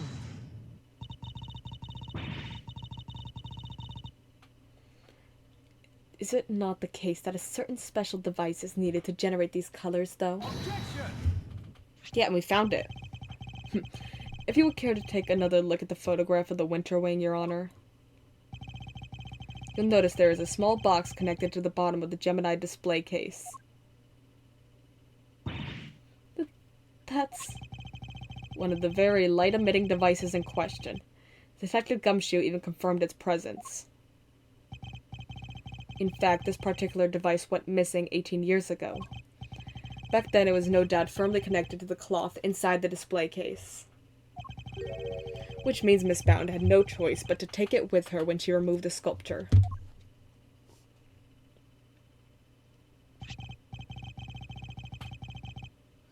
So you see, this cloth and the light-emitting device were being used.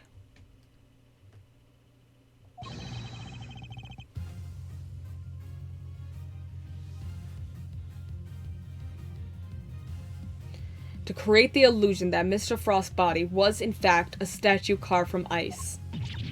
No. This can't be. Wait, so you're telling me that when we took that photo of us in the winter wing, yes, we were standing right in front of the body. But the body and the cloth were recovered from the fountain. Why were they found there if the body was supposed to be in the winter wing disguised as a sculpture? Objection! Because there would have been no mystery as to how the body had been hidden if we had found it as is. Miss Bound needed to remove Mr. Frost from the winter wing in order to throw us off the scent. Overruled.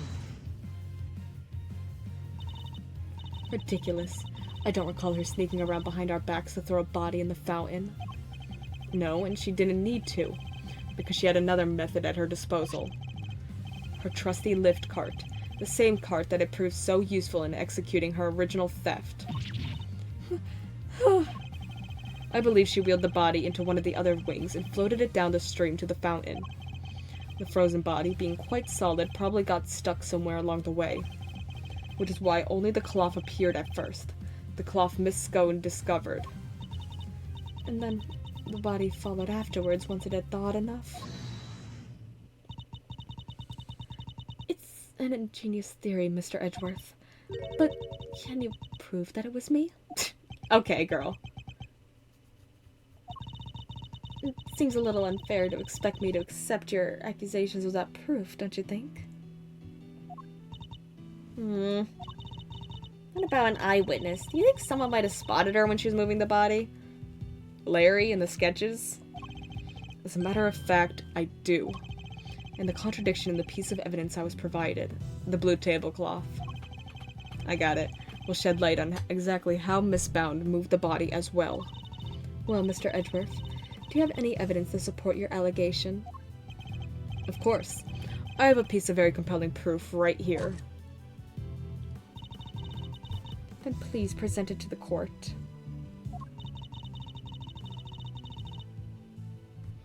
What evidence do you have that proves Miss Bound acted as you claim?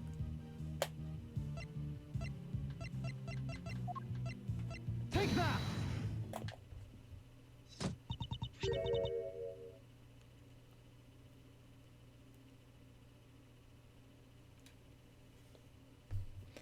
More drawings?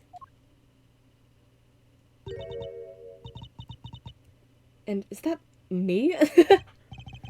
Yes, Mr. Butts drew sketches of people as they passed through the fountain room. But what I'm interested in is the cart we can see here. Miss Bound's serving cart? What about it? You don't see it? She's using the same trick she used 18 years ago. Ergo, we know that Miss Bound was busy moving Mr. Frost's body when this picture was being drawn. What? If I may, I don't see Mr. Frost's body anywhere in that sketch. Girl! Girl. Girl.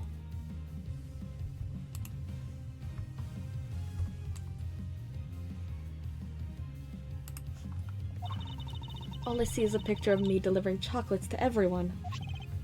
Really? Then allow me to direct your attention to the color of the tablecloth, Miss Bound. I'd originally thought that Mr. Butts had made an error, but he's assured me that couldn't possibly be the case. This tablecloth appears to be light blue. Yes, a shade of tablecloth that Miss Bound doesn't seem to own. The cloth only appears to be light blue due to the body hiding just underneath. What? But the shape of the card is perfectly rectangular, just as one would expect. Surely it would be immediately obvious if the tablecloth is being draped directly over the body. Objection! Not if the body had been placed inside one of the hollow zodiac blocks in the winter wing. Place one of those on the lift cart and it'd easily pass muster as a regular serving cart. Wouldn't you agree? Goddess of justice.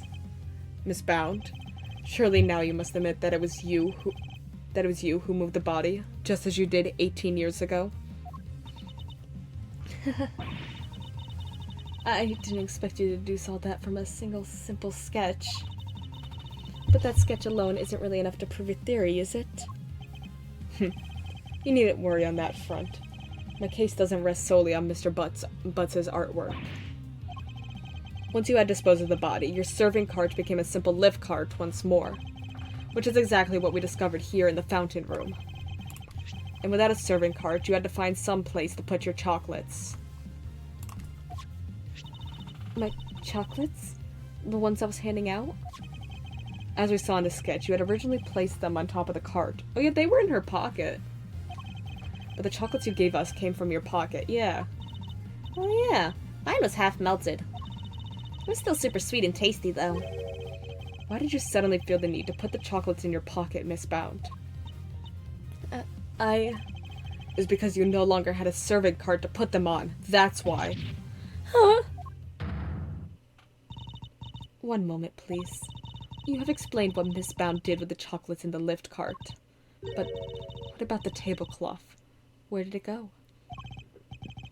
Indeed, if stashing the chocolates in her pocket was the only solution she could think of,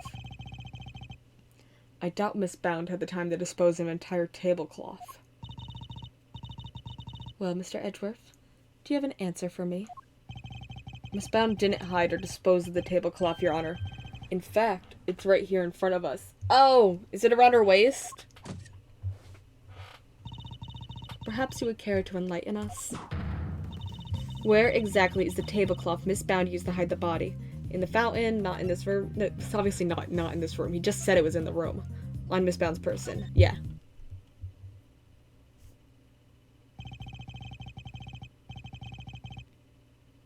Miss Bound has the tablecloth on her person, and in plain view, in fact. In plain view? No, surely you don't mean... Miss Bound? It's the cloth around your waist, isn't it? And given that the zodiac blocks weren't kept in glass cases, that cloth would have been in direct contact with the ice. All we would need to do is confirm my theory is to test the cloth for traces of sugar used in Mr. Frost's work. The game is up, Miss Bound. It's time to come clean.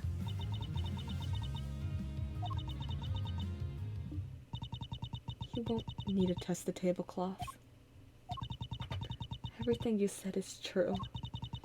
I stole Delicia's Infesticide Ultra, and I moved Mr. Frost's body. Oh, it was me. It was all me. Delicia, I'm so sorry. Last week, I went into your bag, and I took it. Larry's just sketching in the background. And then, I put it in his pocket, hoping to make it look like he had tried to do himself in. I also made sure to leave no fingerprints but yours, just in case the police suspected foul play. Judy, you... oh gosh. But Judes, why? Weren't we supposed to be on the same side, all fighting together to free Samson? We were, but I couldn't afford to get arrested. Not yet. Not until I'd finally proven that Samson is innocent. I always planned to give myself up in the end, I swear. I know it's easy to say that now, but... Why do it this way, though? It's not like you. Sorry, Mr. Fender. I've caused you so much trouble. I've been the guilty party all along, ever since that day 18 years ago. Are you trying to tell us that the true culprit in the IS-7 incident was you? I committed a terrible crime. I took those sculptures and I stole them for purely selfish reasons. The moment Mr. Frost died, they became more than mere entries in a confectionery contest. They became the final works of Samson's favorite artist. I couldn't allow them to just melt away, not before he came home. And that meant I couldn't let anybody near them, not even the police. So I hid them. I knew it was wrong, but I just had to. I put them in the cold storage room for safekeeping. But what I actually done was far worse than anything I could have possibly imagined. Because who would have thought that Mr. Frost's body itself was posing as one of the sculptures? So she didn't know about the body when she stole the sculptures? Good! That means she's not the killer. I'm happy with that. I would have been so sad if she ended up the killer. That's fine, she's an accomplice. An accidental accomplice. Samson is a kind man. A saint. He could never kill anybody, never. And yet, because of what I did, the police never found Mr. Frost's body, and Samson was found guilty.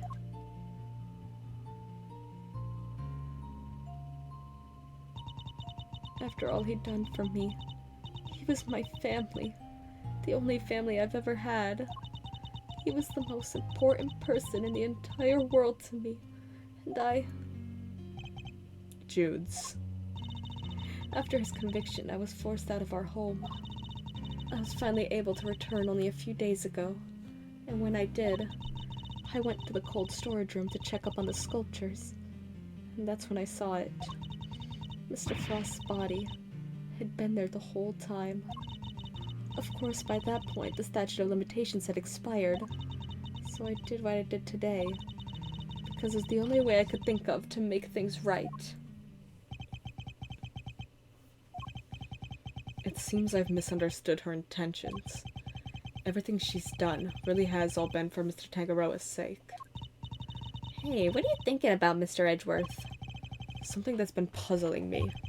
Why did Miss Bound use poison gas? Why not a more reliable method?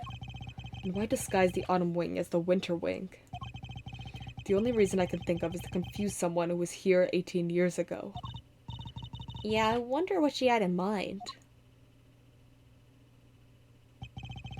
If she was trying to prove that Mr. Tangaroa is innocent, Miss Bound's ultimate goal must be to confess to her crime. Nope.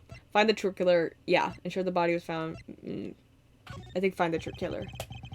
I think she set it up that way, where the wings were like identical to each other, to confuse the original killer to coming back and trying to get rid of the evidence.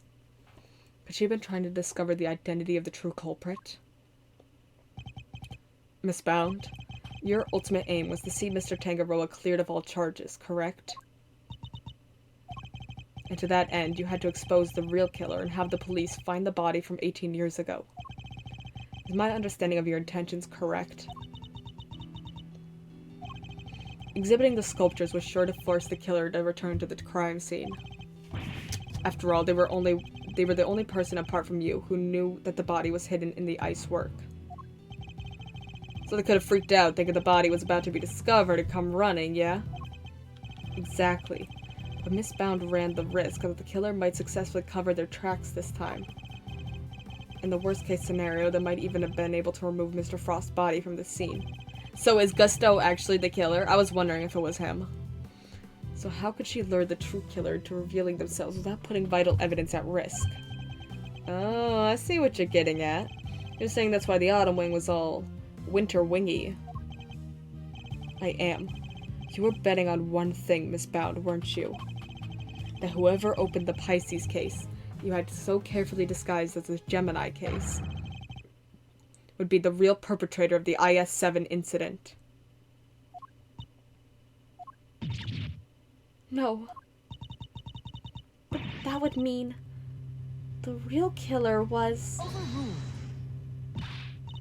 Enough. Not another word. Do you realize the implications of what you are saying, Mr. Edgeworth? Are you prepared to stand by the accusation you are clearly about to make? Miss Bound set a trap for Mr. Frost's killer. meaning that whoever found themselves caught in that trap is highly likely to be the guilty party. But I lack the evidence to support such an assertion. To accuse someone without any evidence is not to be done lightly. So, should I really go ahead and make my accusation and name Mr. Frost killer nonetheless? Yeah! My ultimate goal is to see the truth exposed. And to do that, I need to seize the moment. It all comes back around.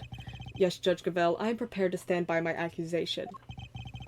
I know exactly who is to blame for the IS-7 incident. Take that! Mr. Gusto, the victim of the poison gas attack is the perpetrator behind the IS-7 incident. Gusty? Mr. Gusto. Miss Bound, as we have established, you knew that the opening of the gallery would lure in the real culprit. And you set up the poison gas trap in order to catch them. Do you dispute the facts thus far? You're a very impressive man, Mr. Edgeworth. Just like your father. And of course, you're absolutely right. Then perhaps you could tell us exactly what happened in your own words. Of course. I have nothing to hide anymore. So I might as well tell you everything. As you said, I set a trap here in the gallery to try and catch Mr. Frost's killer. Before he opened, I made sure that the door to the autumn wing was the only one that was unlocked. When opening time came, I went around to unlock the doors of the various rooms, and found that the autumn wing had been locked from the inside. The killer is on the other side of the door. I thought... well, it frightened me. And then she simply walked away, leaving him to fall victim to her poison gas trap. When I heard that Mr. Gusto was being treated for gas inhalation, that's when I knew he was the murderer. All that was left was for the police to find Mr. Frost's body, and then Samson would finally be proven innocent. At least that was my plan. Judes, why didn't you tell me? You know I'm here, always here for you, right? Oh. We could have found another way. It didn't have... Oh, thought that was Judy. We could have found another way. It didn't have to be like this. Thank you, Mr. Fender. You've been so very kind to me all these years. But I'm the one who created this mess, so it was up to me to try and clean it up. I didn't care what it took, as long as I could get Samson out of that awful place. Judy, Judy, Judy. 18 years ago, the police managed to cover up the fact that Mr. Frost's body had gone missing. If I went to them now and said it reappeared, I was afraid they might have tried to cover things up again. So I worked to set off a very public incident here in the gallery, in front of as many witnesses as possible. I'm so sorry, Judy. You, Samson, Gregory, I let you all down. Fender, this can't be easy for him.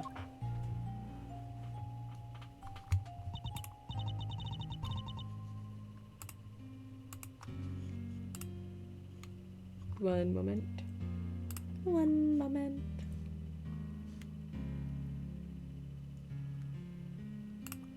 No, I'm the one who should be apologizing. Mr. Edgeworth, Mr. Fender, I hope one day you can forgive me. Whatever punishment I have to face, I'm ready to accept it. But please, if I may ask one thing of you, it's that you simply must clear Samson's name. Oh. The way the truth of these past 18 years had come to light was unexpected, to say the least. And yet, it had only set us down a path towards an even more shocking end. Oh boy. We're getting to the end. We know who the killer is. We just have to prove it.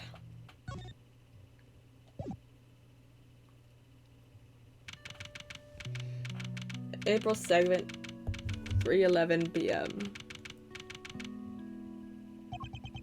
Miss Bound, are you feeling a little calmer now? Yes.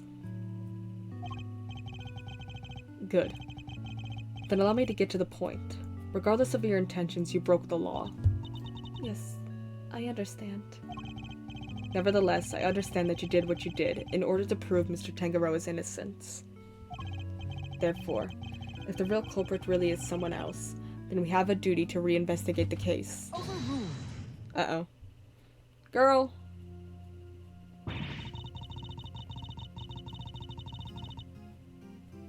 There is nothing to suggest that anything nefarious took place in the official IS-7 incident records.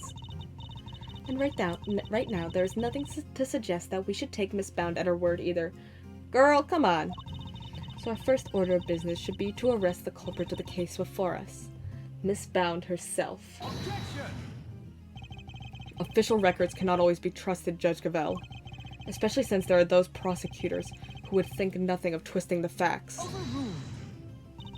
Are you suggesting that the committee at the time overlooked just such a prosecutor? That's for you and your people to figure out.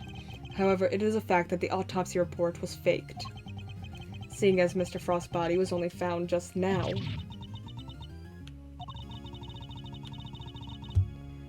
There really is something of Mr. Von Karma in you, Mr. Edgeworth. How so exactly? By continually defying the will of the committee and bending the truth to fit your needs, that's how. Girl! Perhaps it is time you understand how no, the committee sees this case.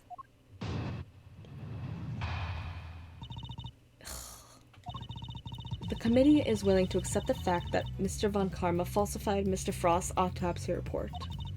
Even still, Mr. Von Karma only managed to have Mr. Tangaroa convicted as an accomplice. I personally have come to believe that the real culprit behind the IS-7 incident is Miss Bound. Her plan to poison and kill Mr. Gusto today was her attempt to frame him for Mr. Frost's murder. That's fair.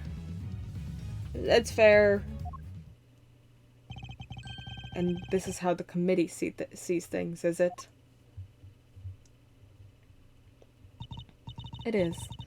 As always, I act solely in service of law and order. It sounds to me like all she's doing is acting in service of the committee and covering up the truth. If I can't change her mind, there'll be no saving Mr. Tangaroa or Miss Bound. Committee's view.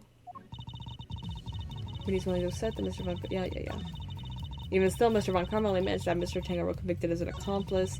Personally, I've come to believe that the real culprit is Miss Bound, sure. Plan to poison and kill Mr. Gusto today was her attempt to frame him. Hold it. Why would Miss Bound have chosen to frame Mr. Gusto for the murder? No doubt because he suspected her of being the real culprit. He may have entered what he thought was the Winter Wing simply to see if the Gemini statue was genuine. Little did he know that he would be greeted by a trap designed to silence him. A trap that nearly worked. Okay, but he had to do it by using a blowtorch. Like... Objection. Do you have any evidence to support that line of reasoning? Unfortunately, Mr. Gusto remains in critical condition. It would be difficult to prove anything until he regains consciousness.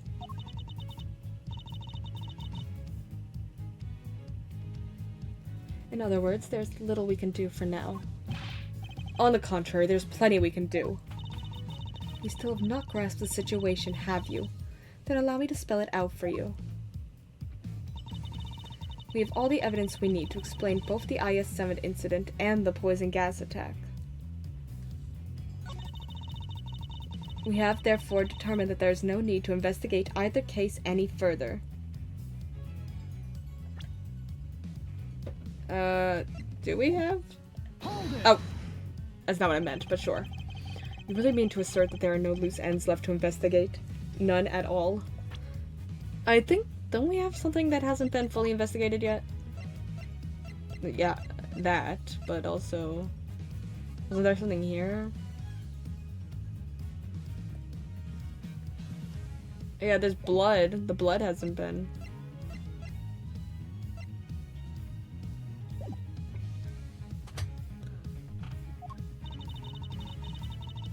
All the evidence has been examined at length, and there is nothing more to be learned from them.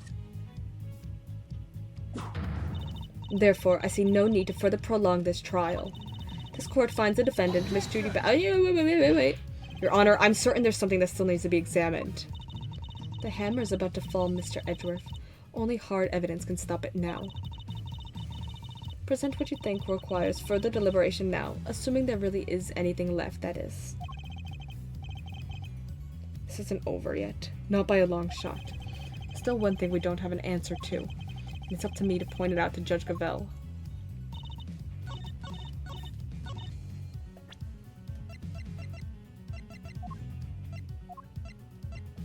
This? Okay.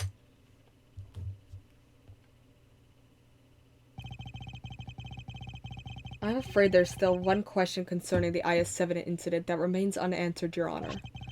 Would you mind taking a look at this? What is it? Their test results carried out on the liquid at the bottom of the Gemini case in the winter wing.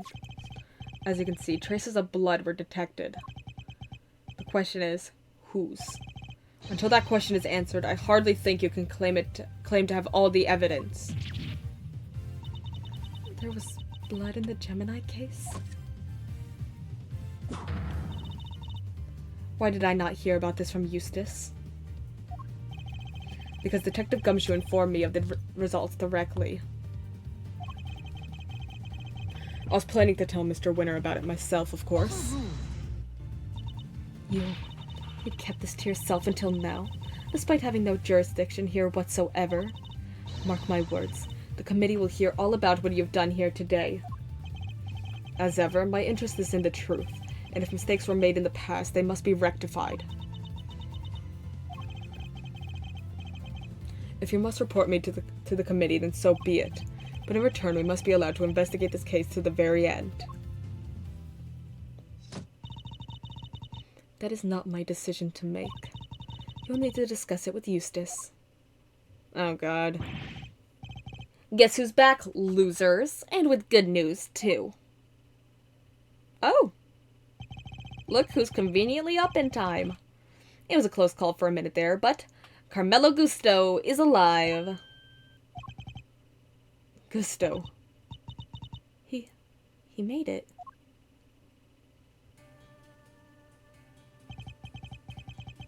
You're the ones who found me. Yep. Long time no see, Gusto. You're the attorney's assistant? You've grown, and you have an assistant of your own now? Assistant? No, I'm... He hasn't gotten the gig just yet. This is Gregory Edgeworth's son. Prosecutor Miles Edgeworth, at your service. Fate moves in mysterious ways. I'm in your debt. If you hadn't found me in time, I wouldn't be here to thank you. Oh, you're very welcome. After all, if you hadn't lived, we wouldn't be able to ask you what really happened 18 years ago. What are you talking about?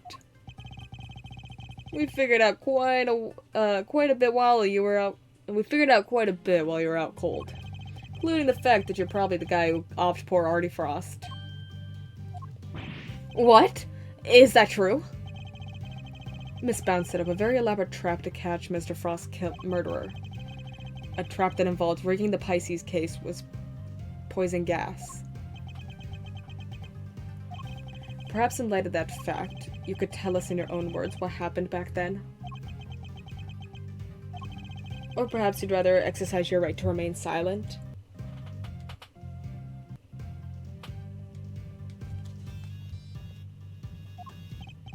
Oh, it's not that. Gusto here is a fan of the old meditation. You know, and all that jazz. Wow, sleeping while standing seems pretty cool. It's one heck of a talent. Except there's no sleeping involved in meditation, Kay. Hey, Gusto, old pal. How about you snap out of it and tell us what went down way back when?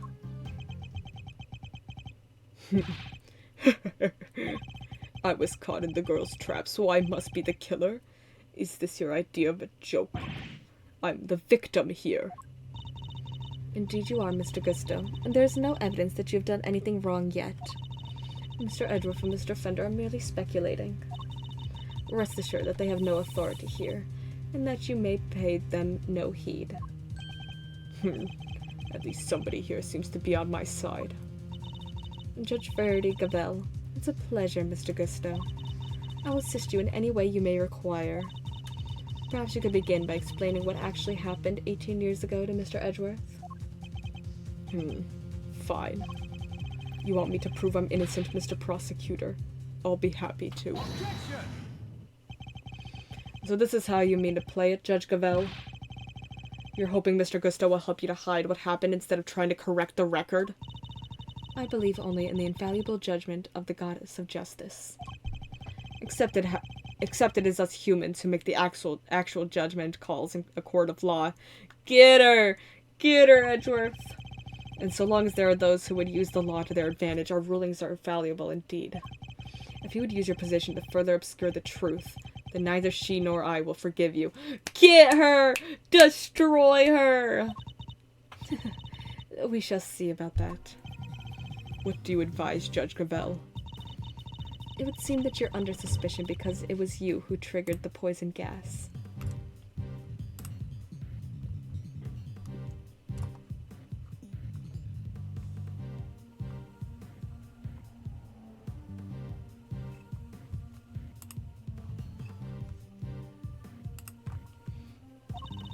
Specifically, by opening the Pisces case's lid.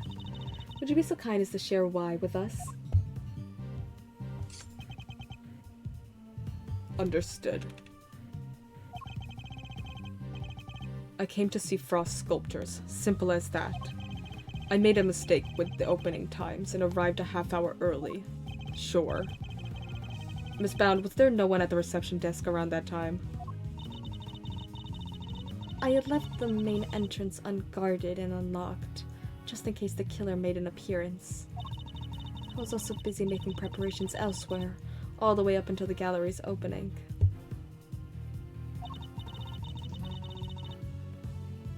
So no, there was no one here on the first floor then. But I did make sure that all the wings were locked up tight. All except for the autumn wing, that is. I see. She did all that just to steer the culprit into the autumn wing. Which is precisely where Mr. Gusto went. Sneaking into a building's pretty suspicious, however you slice it. Silence in the courtroom. I'll permit no objections or interventions unless there is some evidence that the witness is lying. The courtroom? You know this is an art gallery, right? Mr. Gusto? If you could please continue by explaining why you opened the Pisces case.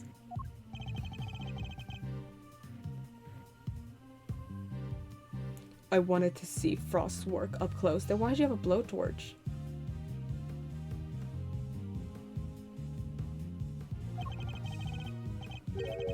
So I went up to the Gemini. Sorry, guess it was supposed to be the Pisces statue. And I saw that the lid was frozen on tight, so I grabbed a blowtorch from nearby and tried to open it. When I finally got it open, gas came pouring out.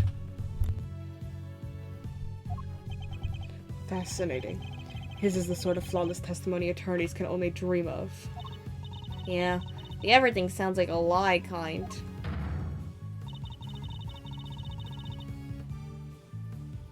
I am none too satisfied as Mr. Gusto's explanation myself. Alas, there's no evidence to refute it. Come on, there must be something. It's Bound's story you should be questioning, not mine. I'm not the one who set up the gas trap. She could have killed anybody with that thing. Objection! Objection! She turned on the sprinklers as soon as the gas was released. She knew exactly what she was doing. She was gunning for the killer and nobody else. That killer being you, old pal. So you believe that self-confessed criminal? Miss Bound is far from blameless in this affair, and she will have to pay for her crimes. But so will Mr. Frost's killer. You seem determined to pin Frost's murder on me, but I had no reason to kill him. And you have no evidence to prove otherwise. Can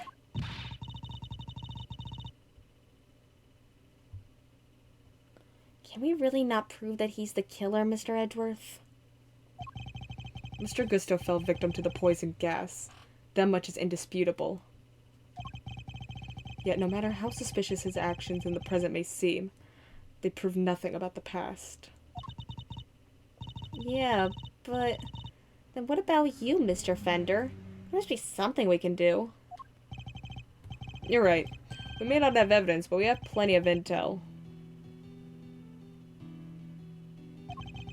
If Gusto killed Frost, he must have had a reason. He claims not to have a motive, but that can't really be true, can it? If he did it, he has one. Not many people commit murder just for fun.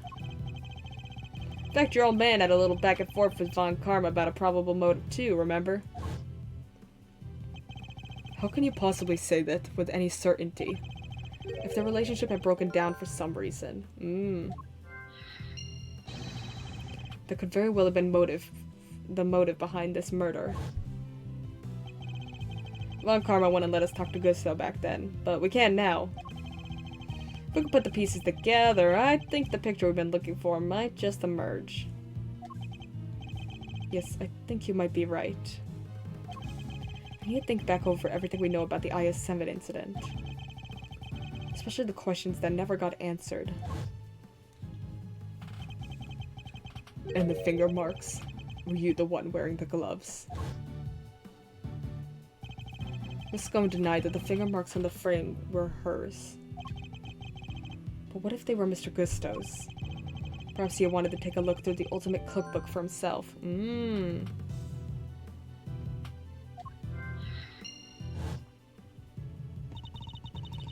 So he asked me to go put in a new cartridge. He seemed to think there should have been more shots left than there were. In other words, the film ran out sooner than expected? Oh yeah, I forgot about that. Yes, the number of shots he took didn't line up with the number of shots remaining. But he thought maybe he just lost track somewhere along the way.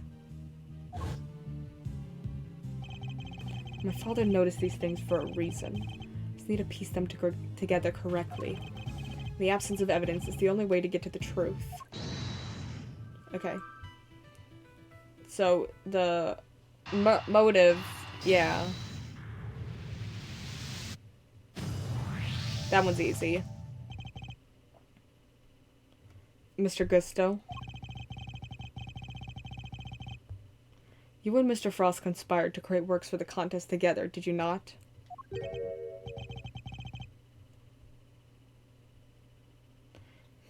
So you know my little secret. Mr. Fender was kind enough to inform me. Mr. Frost was in charge of the designs, while you were in charge of the flavor.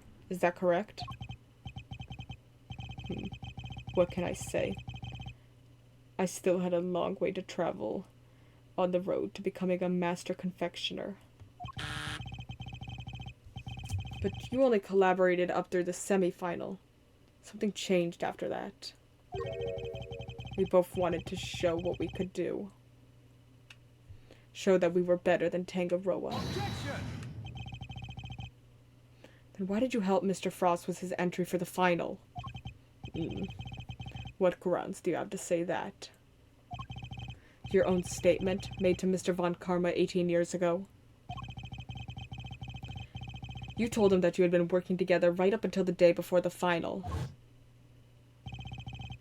Mr. Frost's entry was carved entirely from blocks of flavored ice. Ice which would have needed at least a day to freeze. And those flavors would therefore have already been prepared by Mr. Gusto. Yes, which lines up perfectly with what Gusto told me. That he helped Frost until the day before the final. In that case, why didn't Frost reciprocate and help Mr. Gusto in return? Objection! I can hardly be expected to read the minds of the dead. So why didn't Mr. Frost help you in return, I submit that your relationship broke down for some reason. And that became the basis of your motive for murder.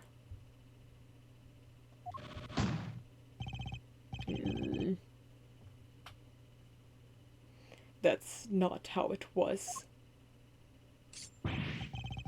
Sure, we stopped working together, but it was all perfectly friendly. You stopped working together in a friendly way? Oh, sorry, Kay. Cut you off. That's kind of hard to imagine, but okay. Real. That's so real, Kay. Besides, how do you think I did it exactly? You think I just strolled into Tangaroa's room and killed Frost? I couldn't have killed the man while Tangaroa was in there working with his chocolate pieces, could I? Oh, was he killed before? So you see, it can't have been me. I wouldn't be so sure. There must be a window of time when Mr. Tangaroa wasn't in his room during the judging. If I can prove that, I can prove that Mr. Gusto had the opportunity to kill Mr. Frost. Okay, back to the logic.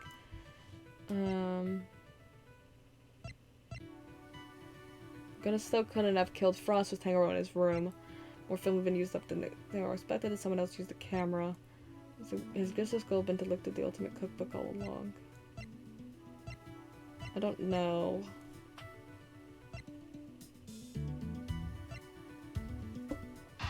Read this? Maybe he took pictures of the cookbook?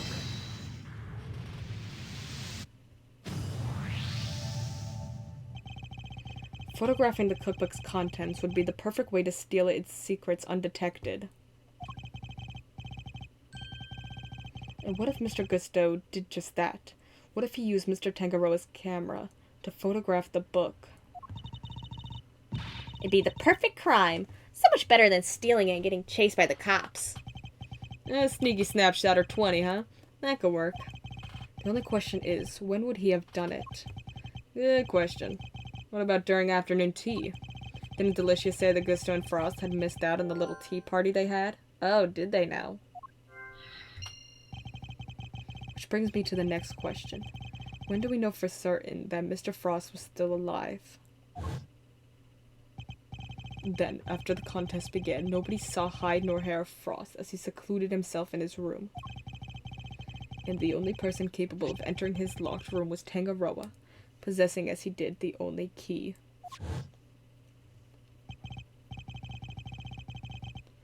Miss Scone, were Mr. Tangaroa's works the only one you sampled? No, dear. I couldn't help myself. When I finished my afternoon tea, I tiptoed over to Chillywing's room for a little taste, too. Mr. Frost had kept to himself inside his room after the contest had started. He was gone by the time Miss Scone snuck into it to sample his work. Meaning there's a good chance he was murdered before the end of afternoon tea. Okay.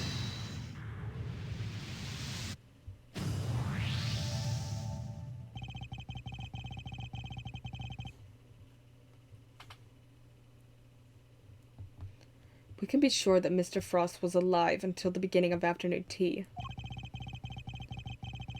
making tea time the only window during which Mr. Gusto could have killed him. Are you satisfied with Mr. Gusto's story now, Mr. Edgeworth? Sadly, I'm afraid I'm still rather unsatisfied. He will never be satisfied. But things are finally starting to become clear, and the truth will come to light at last. Do you mean to say that you have uncovered new evidence? Evidence? No. I was hoping I might convince Mr. Gusto to open up to us about it instead. Oh, is it mind games time again? It is. Mr. Gusto, I have a question for you. I said I have a question for you. What is it? You chose to make your entry for the final on your own. I told you, I wanted to test myself. I wanted to prove I was the best in the world. Objection! If that were the case, then surely you wouldn't have chosen the cheat in the first place. So tell me, Mr. Gusto, why did you feel the need to team up with Mr. Frost?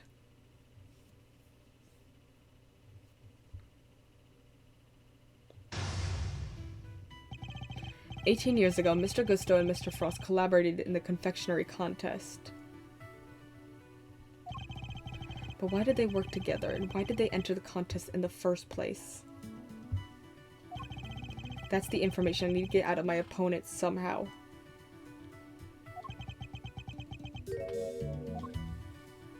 Oh! Mr. Gusto seems to have a habit of pretending to be asleep when things aren't going his way. Let's start by focusing on why he chose to work with Mr. Frost. By my hand, now is the time to dig up the truth that was buried all those years ago. Mind chess! Activate! I mean commence! Mr. Gusto, what inspired you to collaborate with Mr. Frost? We were acquaintances before we were contestants. He was interested in entering the contest, so we decided to sign up together. Heh. And your decision to pair up with a sculptor had nothing to do with your lack of faith in your skills. You don't know me. We joined forces because we wanted to make the perfect creations possible. That's all.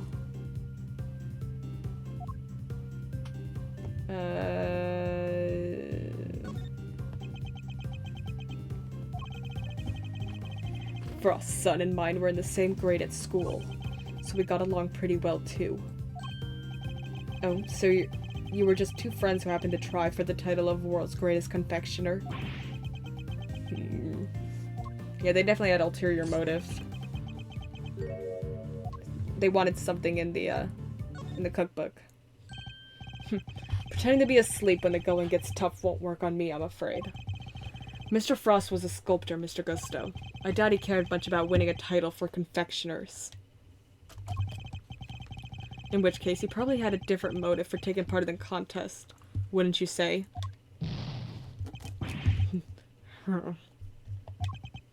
Fine.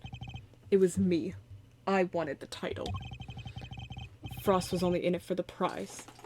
Oh, hold on.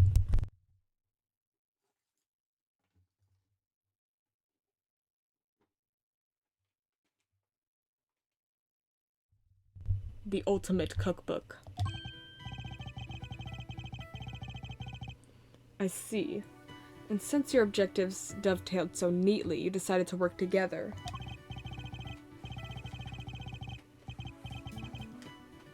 But then, something happened. A breakdown in your relationship, perhaps? If so, I want to know why. Mr. Prosecutor, I'm still quite unwell after my brush was death. Push me too hard. And I'll be on my way back to the medical room. No, wait. Then you'd better wrap this up quickly. I'm already dangerously low on patience. Mr. Gusto is trying desperately to make his escape, but he's not going anywhere yet. Not as long as he's still keeping things from me. So let's figure out what he was really after next. There's no time to lose. I need to pick up the right line of questioning and fast. Do you want to appear? No. You want more than just the title. You too had your eyes on something other than the title, didn't you? After all, I'm not sure the title of World's Greatest Confectioner even counts for that much. Now you're just insulting the way- Now you're insulting the way of the confectioner. My goal, my only goal was to win that title. I didn't care about anything else. You have no idea how much it would have meant to me.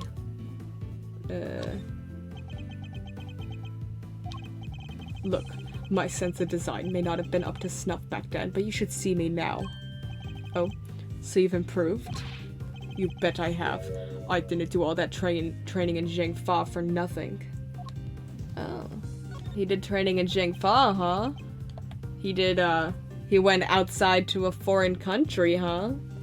Interesting. I looked up to Tangaroa, you know. Spent hours poring over the designs of his work. Even used to watch his show with my son. Sounds to me like Mr. Tangaroa's work was especially influential in your early studies.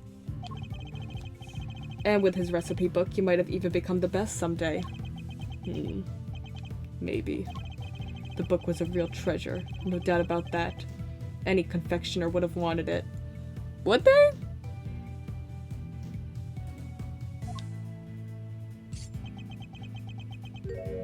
Would they? You wanted the book, huh? You claim that your only goal was to win the title, but you also seem to have had an interest in the contest prize, the ultimate cookbook. The greatest collection of recipes by the world's greatest confectioner. I can't say I had absolutely no interest in it. And even if I did, that's not what's in the book. What exactly is so wrong with that? Nothing, I suppose. Only that the book contained recipes for medicines, not desserts. And everyone who entered the contest supposedly knew that. I feel like I'm finally getting somewhere. I can't let him slip from my grasp now. I just need to stay calm and keep the pressure on.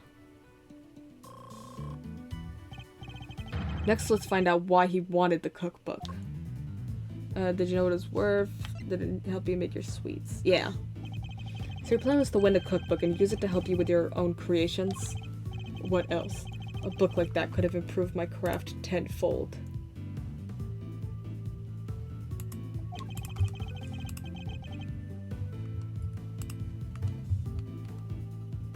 Hold on. You could have made a lot of money if you'd sold it. I don't know much about what was actually in there, but it was worth more than money, I'll tell you that. Okay, seems like you know a lot more. Come now, Mr. Gusto, I think you know more about the ultimate cookbook than you claim.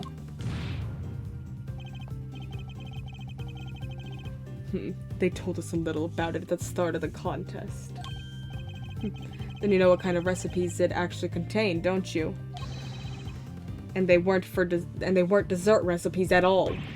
I see you did your homework. Fine. So you know what was really in there. The ultimate cookbook, or the Angel's Cookbook, to give it its proper title. It's a collection of chemical formulas and ways to synthesize new medicines nobody had ever heard of. So he did know the cookbook actually contained recipes for medicines. This could be an important clue. Okay, did you know what the book was really worth? Did you know how valuable the cookbook really was? What kind of question is that? It was a collection of Tangaroa's recipes. There wasn't a confectioner in the world who wouldn't have wanted to get their hands on it. But I'm the deployment. You knew it wasn't instant. Yeah. Your designs may have improved thanks to your training in Zhang Fa. But you clearly didn't do enough work on your skills of deception. You've already admitted that you knew the ultimate cookbook was a collection of recipes for medicines. Thereby making your interest not gastronomical, but pharmaceutical in nature. You're trying to become... You needed the medicine, yeah. I'm assuming he needs it for some reason. My guess is the sun. Because we haven't heard much about the sun.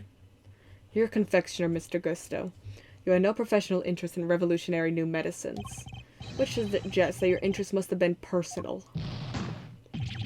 I underestimated you. Fine. You're right. Winning the title wasn't the only reason I entered the contest. I needed one of the recipes in that book. Yep, I called it. It was for my son. He was sick. He was? Tell me more. That's none of your business. I've told you as much as you need to know. He looks rattled, but I can't let him off the hook. Let's find out what this mystery illness was.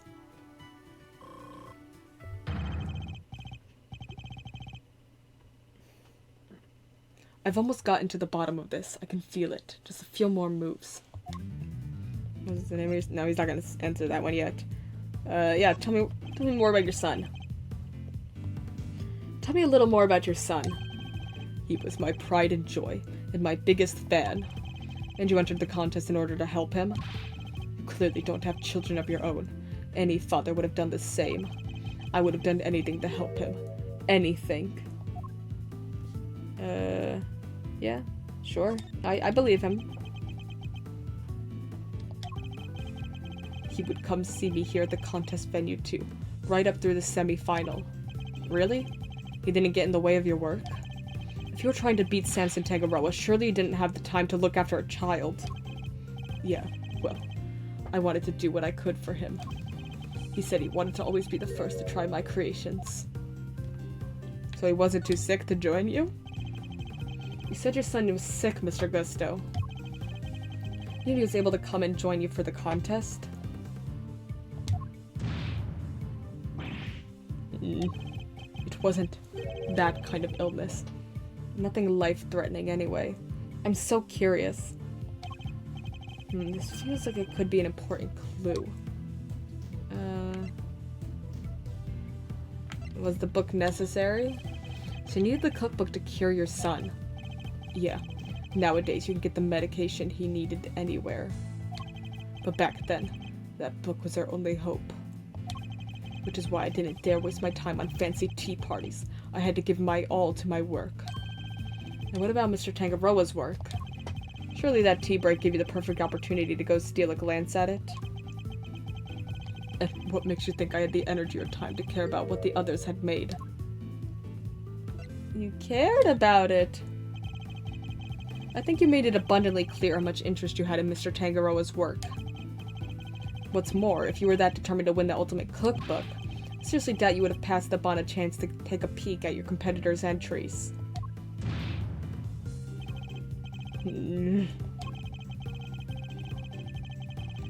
I'd had plenty of chances throughout the contest to see and sample my rival's work, you know. But each time I did, nothing seemed to have any flavor. Oh! Must have been nerves or something. He has the taste condition, doesn't he? Why has everyone got the taste condition? Nothing Mr. Gusto tasted had any flavor? That seems like it could be an important clue. Okay, I guess we'll ask about the son's condition. Could you tell me the name of the disease your son suffered from? Oops. You're a real cold customer, Mr. Prosecutor. Isn't it enough that he was seriously ill? Why would you force me to tell you more? Time to deploy my clue. Yeah, it wasn't life-threatening. You've already shared with me that your son's illness wasn't life-threatening. So why are you so reluctant to share any further details? It may not have been life-threatening, but that doesn't mean it hadn't been life-altering. I see. It must have been very hard on both of you. Of course it was. That was why I did everything I could to find a cure. We were desperate. He couldn't taste anything, not even his favorite desserts.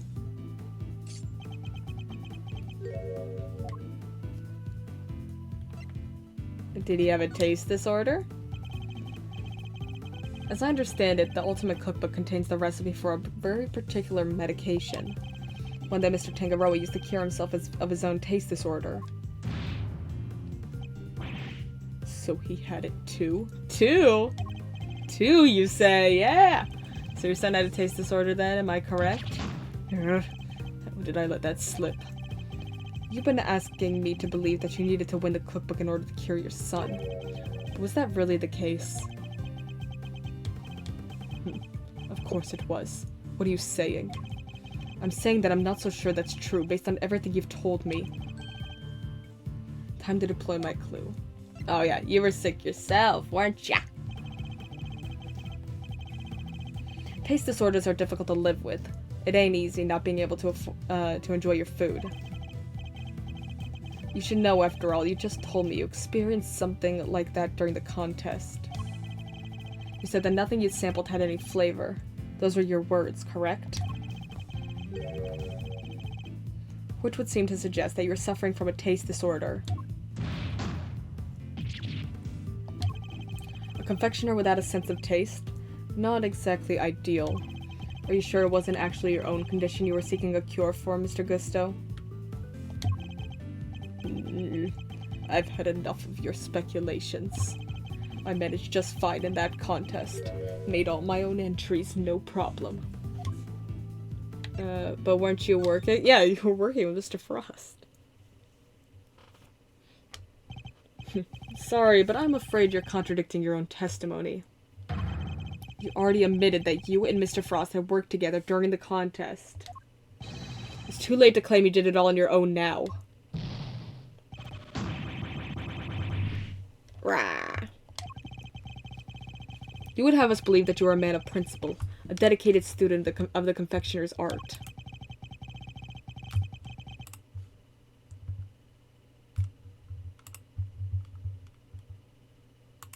Yet you abandoned these principles and conspired with Mr. Frost to rig the contest. Also, you could cure your own taste disorder. You got me, Mr. Prosecutor. Is that why the creations were just too salty? Like on the strings? As you said, my sense of taste was shot. My son's was fine. I'd kept it hidden for so long. 18 years and nobody knew. Sadly, you can lie to others, but you can't lie to me.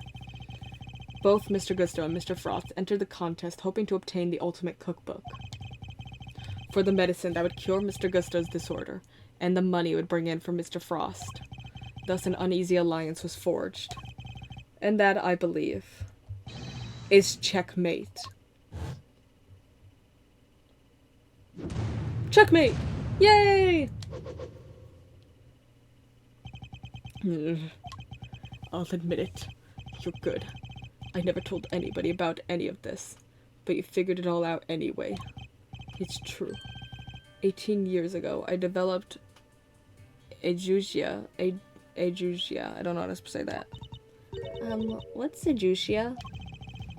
It's a taste disorder that makes it so you can't taste anything at all. Oh, and he can't taste anything. Interesting. A confectioner's worst nightmare. Mr. Fender, is this what Mr. Tangaroa had as well? No, Mr. Tangaroa had a different one where he couldn't taste, like, salty things. No, the big man had what they called disassociated taste disorder. Basically, some things he could taste just fine, while others had no flavor at all. So he suffered too. Can't have been easy. Not when there wasn't a way to cure it on the market. Which is why you needed Mr. Tangaroa's cookbook. Do you admit now that that was the real reason you entered the contest? It was only one of the reasons. I wasn't lying when I said I wanted the title. When I put my mind to something, it gets done, and I won't lose to anybody. I may not have been able to taste it then, but I still knew my stuff was good enough to win. Oh? So you went into the final thinking you stood a good chance of winning? Of course. What was it that Fender said about what Mr. Tangaroa thought of Mr. Gusto's creations? Mr. Gusto's creations were a perfect balance of flavor and design. At least up through the semi-final. But disappointingly, his entry for the final was subpar on both counts. We were told that your entry for the final was far from the prize-winning taste sensation you describe. What happened, Mr. Gusto? What went wrong that day? Fine. You want me to talk? I'll talk. But you're not going to like what I have to say. I think I will. I think you might incriminate yourself. Frost and I were working together right up through the semi-final. I handled the flavor, he did the designing. But I wanted to face Tangaroa in the final on my own. No help, just me and my skills. So I helped Frost with his entry, but mine I did alone. If it didn't taste good in the final, that's on me. What can I say? I lacked training. That's weird. And that's all there is to it. Happy now? There doesn't seem to be any obvious contradictions in his testimony.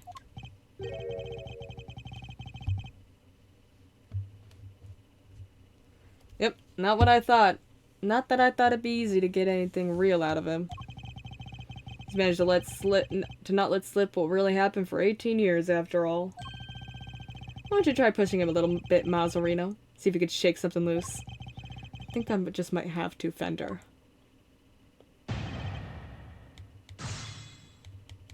I thought you were an amazing confectioner. Like, why was your taste, creation suddenly tasting bad? Didn't taste good in the final, that's on me.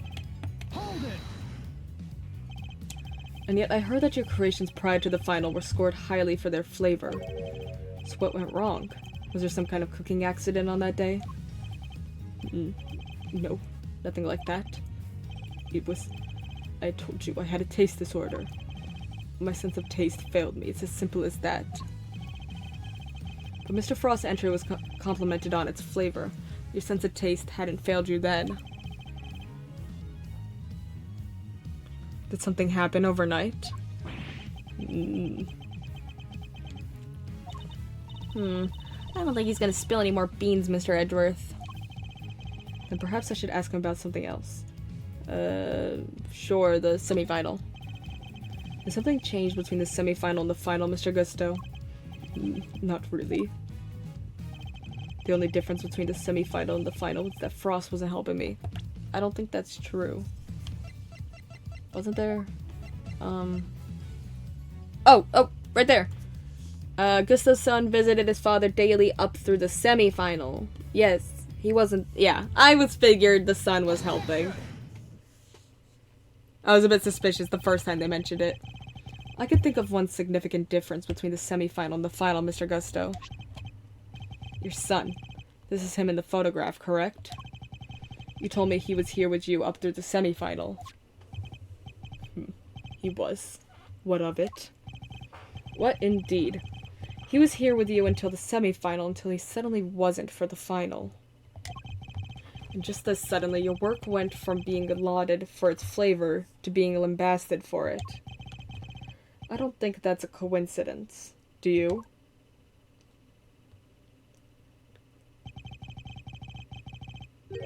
He wasn't just spending quality time with his father. He was playing a much more pivotal role than that. I just wanted him to see me hard at work. To show him I was trying my best for us. Who knows?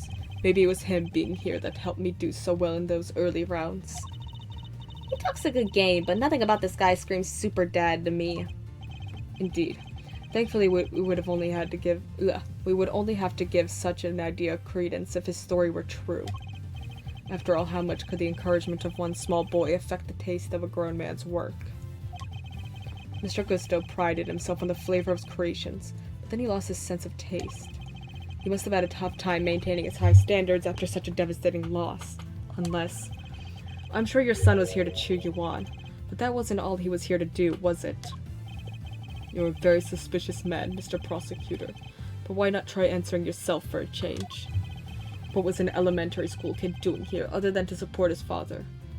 Yeah, to taste your creations. Your son knew the taste of your work pretty well, I imagine, Mr. Gusto. He was my biggest fan. Of course he knew it. In which case, he would have been a good judge of whether something tasted on brand, so to speak. No? What are you implying? You've already told us that you are suffering from a taste disorder. Oh, hold on.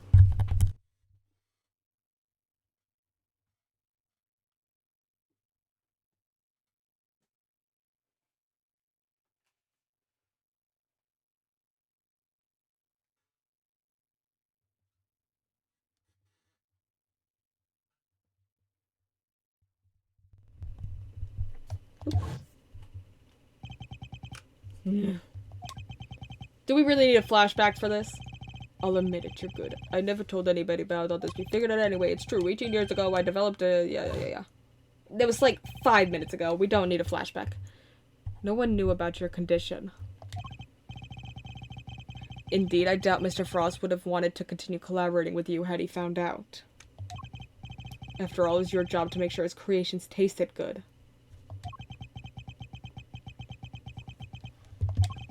Therefore, your son wasn't just here to support you. He was helping you by taste testing your work. Dang, now it all makes sense. Frost stuff tasted good because it really was finished the day before when the kid was still here.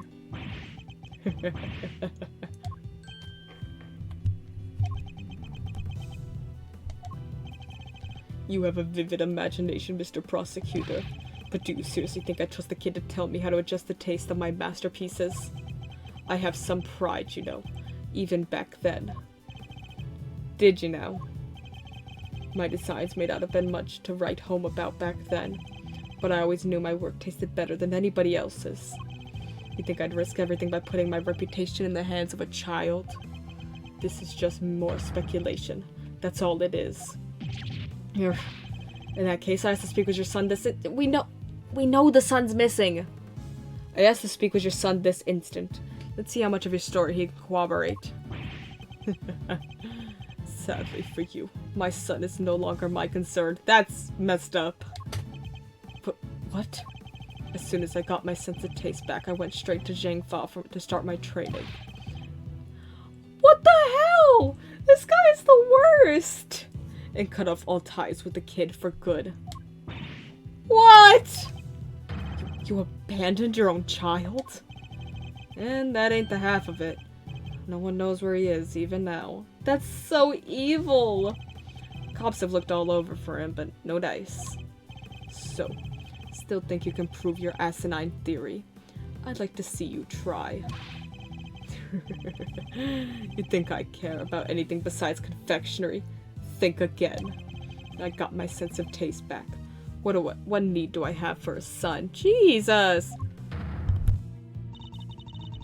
Silence in the courtroom. While Mr. Gusto's words and actions may demonstrate a certain lack of humanity on his part, the goddess of justice cannot judge him for that. Girl! Therefore, Mr. Edgeworth, I believe it is time for you to admit defeat. Yeah, give it up. 18 years is a long time for anything to surface now. Proof or otherwise. Mr. Edgeworth, we have to do something. If we don't, the truth might be lost forever. Where are you, Detective Gumshoe? Can't imagine whose blood it could possibly be, but I'll get it tested right away, sir. Please do, Detective. That's the last piece of the puzzle, I'm sure of it. Once we know whose blood it is, it's gonna, yeah. It's gonna not show up until it's already, like, we've already solved it. Hey, Miles, sorry to cut in on your mind palace time, but I was pondering something myself. My friend Gusto didn't come here to just to check up on the body, did he? You mean because he tried to open the case? Exactamundo. Think we have anything that might explain why he tried to do that? We might. If Detective Gumshoe can make it back in time with a certain piece of evidence. That's quite enough idle chatter, Defense. Now if you... Mr. Edgeworth, sir! Sorry to keep you waiting. Here it is. Speak of the devil. I take it you have the test results, Detective? Yes, sir. The lab just got back to me. Detective, please. Court is in session. Now then, am I right to assume that you are bringing us the evidence Mr. Edgeworth was just speaking of? What? Hey, no fair! Why didn't anybody tell me about any of this? It is indeed the evidence in question, Your Honor. It needed testing, so I asked him to carry it out. What the? Why is everybody always helping you? I'm supposed to be the one in charge here. Mr. Winner. I'm sorry I didn't involve you, but this is important. Can we at least hear what the detective has to say? Well, alright. So Detective Gumshoe, what do the tests have to tell us? You're not gonna believe this, but the owner of the blood we found in the liquid at the bottom of the Gemini case is Carmelo Gusto, the victim of the poison gas attack. Wow, is it now? What are you talking about? Thank you, Detective. You've been very helpful. Well, it looks like my suspicions were correct. What do you mean, Mr. Edgeworth?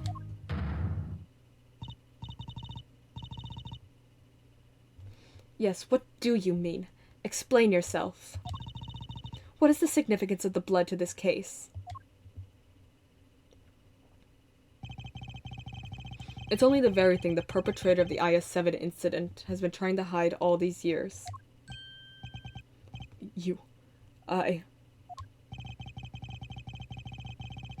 The fact that your blood was found inside the Gemini case, Mr. Gusto, is as good as us finding your blood lying right next to Mr. Frost's body.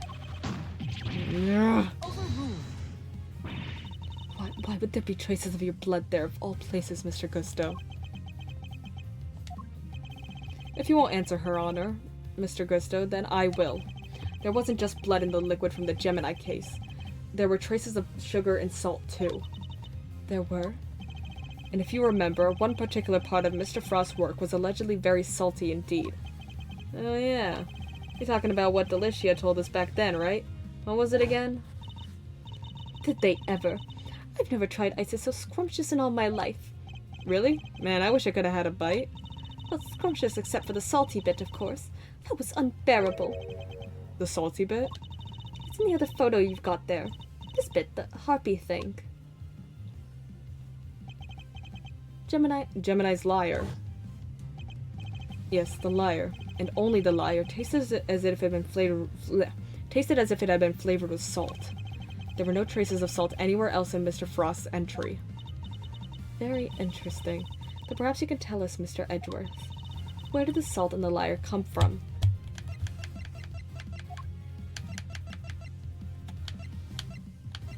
Salt lamp? Take that. Salt lamp? This is the lamp from the IS-7 incident? Indeed. And I believe that the salt that the lyre gave its flavor came from just gave the lyre its flavor came from just such a lamp. Mr. Von Karma had established that both salt lamps were in Mr. Tangaroa's room at the time of the crime. One of them was used to kill Mr. Frost. And it was stained with his blood. But no corresponding pool of blood was found in Mr. Tangaroa's room. Right, because the culprit had chucked the piece of chocolate with that on it into the little stream. Furthermore, aside from the lyre, no traces of salt were found anywhere else in Mr. Frost's room either. Hey, come to think of it, the lamps we found in Alicia's room were both broken. The lamps appear to be broken. Bulbs are smashed, both of them. Maybe they fell and broke on the floor? We never did figure out how the one that wasn't used to kill Frost got busted, but... Are we thinking maybe it had Gusto's blood on it at some point? Anyone whose blood was found on one of the lamps would have been a person of interest to the police. So the killer needed to hide the blood somehow, in a way that wouldn't arouse suspicion. And are you seriously suggesting that the lyre was used to do just that? I am. I suspect that the bloody salt was somehow applied to the lyre so that it could be hidden inside the case. Because unlike the fountain water, the sculptors would have needed more time and care to test properly. And so he waited and waited for his chance to dispose of the lyre undetected. Then the reason he's here today is... 18 years ago, Mr. Frost's body and the evidence pointing to his killer were taken away together. This, of course, was not part of the perpetrator's plan, and thus a new dilemma arose. The possibility that the body, the incriminating evidence, or both would resurface one day. So back he comes 18 years later, sneaking in bright and early to try and cover his tracks. Well, Mr. Gusto, you finally ready to admit it? That you are the one responsible for the IS-7 incident? Mr. Gusto, it's all because of you that Samson...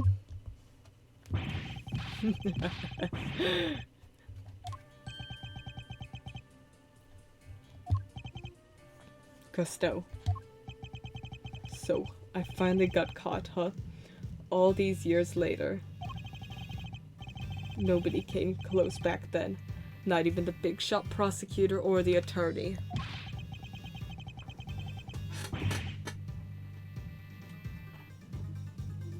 I have to hand it to you. You admit it then? That you murdered Artie Frost? Sure. Sure I do. I did it. I killed him. Well, that was easy. Too easy. He's got more to say.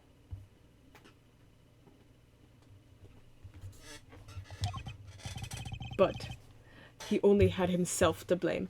Oh my gosh, what are we in Chicago? He only had himself to blame. What do you mean by that?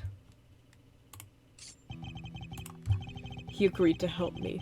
We were supposed to help each other so that one of us could win. And whoever won was supposed to let the other use the cookbook. But on the day of the final, The rat finally showed his true colors. Seriously, Frost? We had a deal. Sorry, I'm not helping you in the final. Our little agreement is over, Gusto. But I helped you. I spent all day yesterday making the ice for your pieces. Did you? And you can prove that, I suppose? Wait. You were planning to betray me from the start, weren't you? After Frost double-crossed me, I had to make my piece for the final by myself. And like you said, my son wasn't there, so I didn't have any help with the flavor either. So much for the pride you claim to have in your ability to make delicious desserts. Go ahead and judge. You have no idea what it was like for someone like me to lose my sense of taste. I gave up everything to become the best. Everything. I take pride in that. Something someone like you could never understand. You're right. I don't understand. Do you take pride in the fact that you resorted to murder? Or that you abandoned your son? Why would I want to understand someone who could do such things? A man can't afford to rely on other people. I learned that the hard way 18 years ago. My son never showed up on the day of the final, and in hindsight, I wouldn't be surprised if Frost was the reason why. Why would you think that? What exactly happened to your son? How am I supposed to know? I told you, he's none of my concern anymore. And according to you guys, nobody knows where he is now either. And you don't care? You're horrible! So with his disappearance, so too went your chances of winning, correct? Yeah. I had to find another way of getting my hands on that book. That's when inspiration struck. I decided to skip afternoon tea and snuck into Tangaroa's room. It should have been so easy. All I had to do was photograph the formulas I needed and get out of there. But then Frost showed up. I thought I might find you here. Stealing recipes from the famous cookbook, Frost. What's this? A cure for taste disorders? Oh no, that's just too tragic. A confectioner who can't taste anything? What will people say? Oh, they're both the worst. If you tell anybody, I'll... Oh, they're both awful. Ugh. You'll what? You can't even hit me, you miserable worm. Oh my god! Why, you... Frost shoved me hard when I went to punch him, knocked me clean off my feet. I crashed into one of the lamps. Must have been when my blood got on it. So Mr. Frost wasn't the first to get hurt. When it was all over, I realized I had to get rid of that blood somehow, so I scraped off all the bloodied bits. I dissolved those salt shavings into some flavored ice mixture, and brushed it all over the harp. And that's how you made the evidence linking you to the murder vanish. Frost was going to blackmail me. He would have made me give him money to keep quiet about my condition. So you decided you had to kill him? Yeah, I guess I did. Why would I let him live? Would you want someone holding something like that over your head? Besides, he's the one who drew first blood. Makes us for a solid case of self-defense, don't you think? Not really. So that was the impetus behind it all. Anyway, I initially took the lamp to Frost's room. Went straight there once I figured out how it was going to hide the bloody part. Inspired by all the ice sculpting tools lying about the place, I guess. You're not as dumb as you pretend to be. Yeah, figured I could use them to chip it off and grind it up. Once that was done, painting this stuff all over the harp was easy. But why, Samson? Why'd you have to frame him?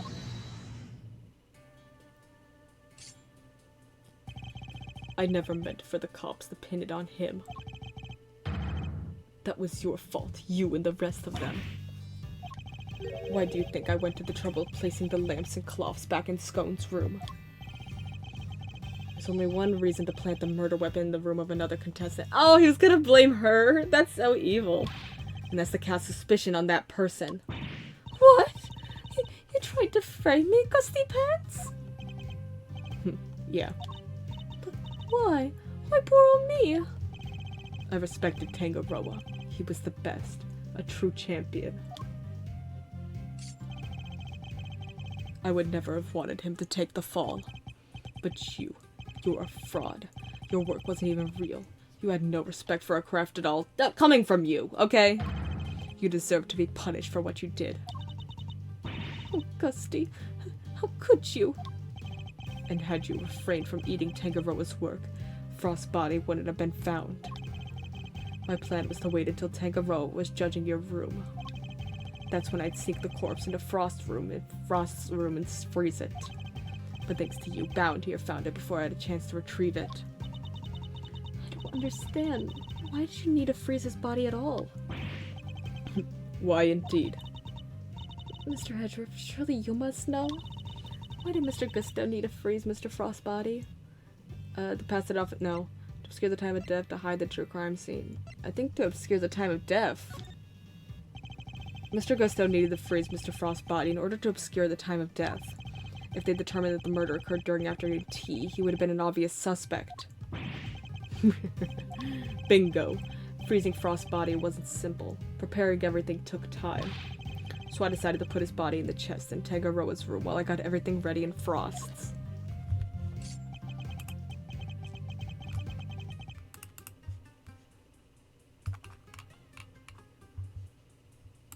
At the time, it seemed like the perfect hiding place. Never counted on some gluttonous pharmacist showing up and making the whole ship collapse. I still don't get it, though. Why disguise the body as an ice sculpture at all? The sooner it was found, the smaller the effect of freezing it would have had on masking the time of death. Therefore, he needed to disguise it, at least until it fully frozen. How awful. Using Mr. Frost's own work to help you cover up the truth behind his murder. Ironically, Tangaroa would have been just fine if the body hadn't been found before I got it out of his room. If only things had gone to plan, he wouldn't even have been arrested, let alone convicted. You mean it was my fault? Everything that happened to Samson, it was all because I found the body?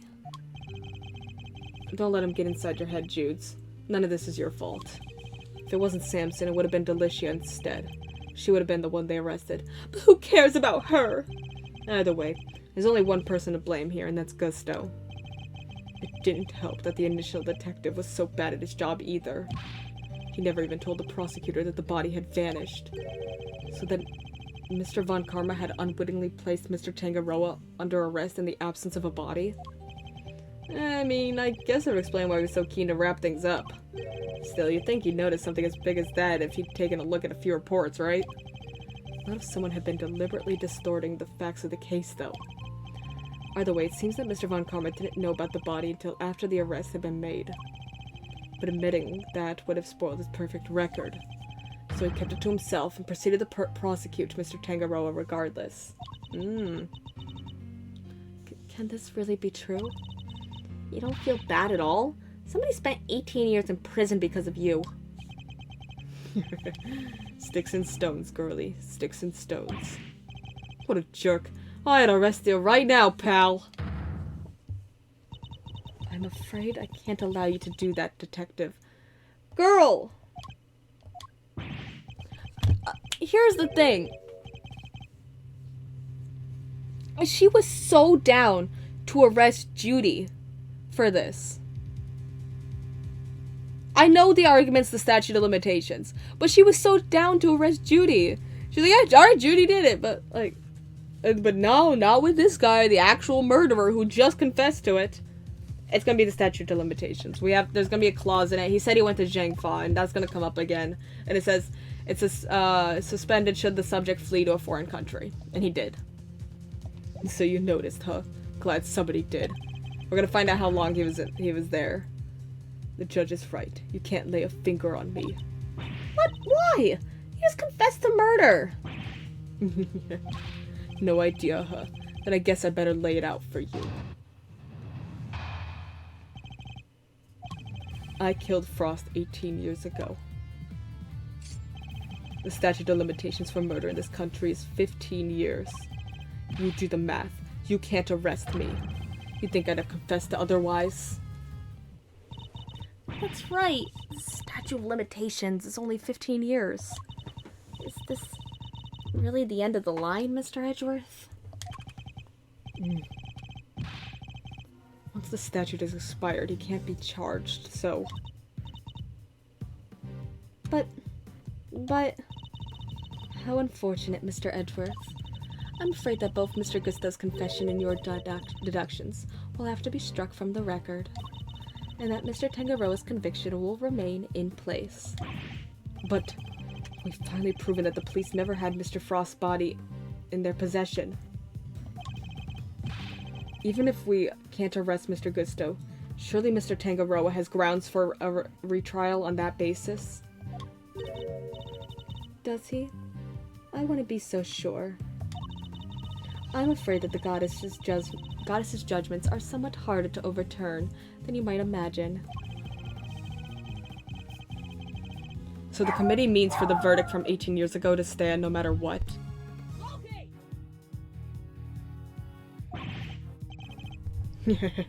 Bad luck, Mr. Prosecutor.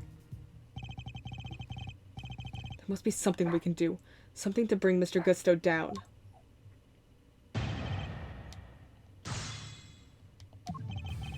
Yeah. Statute of limitations for murder in this country is 15 years. Hold it! Depending on your actions over the last 18 years, the statute may not have expired yet. This ought to be good. Alright, I got nothing to hide. If there's something you want to ask it. Very well. Tell us where you've been and what you've been doing since the incident. Sure. Not long after the contest, I was able to cure my taste disorder thanks to the formula from that book. And not so long after that, I went to Zhangfa to really buckle down and hone my craft. That explains a lot. We tried to contact you after the fact, but I guess you were long gone by then, huh? Could be. I left, let's see, around a year after the murder.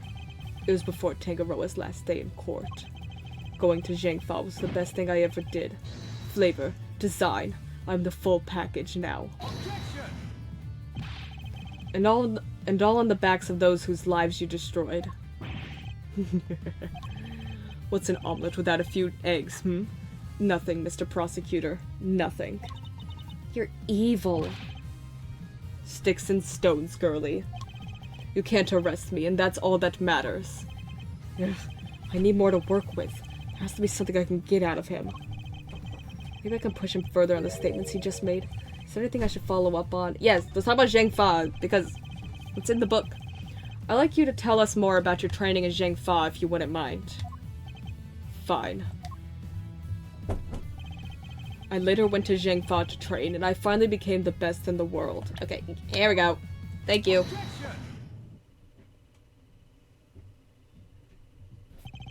The statute of limitations for murder is subject to the following condition. The statute is suspended should the suspect flee to a foreign country, which means that the time you spent abroad doesn't count towards the total time under the statute. No way. So it's like someone hit pause while he was in Zhangfa? Were you in there 4 years, perchance? It appears that there may be time left on the clock yet. But that will depend on how long you stayed in Zhangfa, Mr. Gusto. It was 3 years exactly. Yeah. 3 years. Hold on. Nobody say anything until I've done the math. It's not December yet. He's got a couple months. Murder happened 18 years back. Statute's 15 years. Add the 3 overseas. 15 plus 3 makes exactly 18. Which means... No way! Mr. Edgeworth, you did it! The statute hasn't expired after all.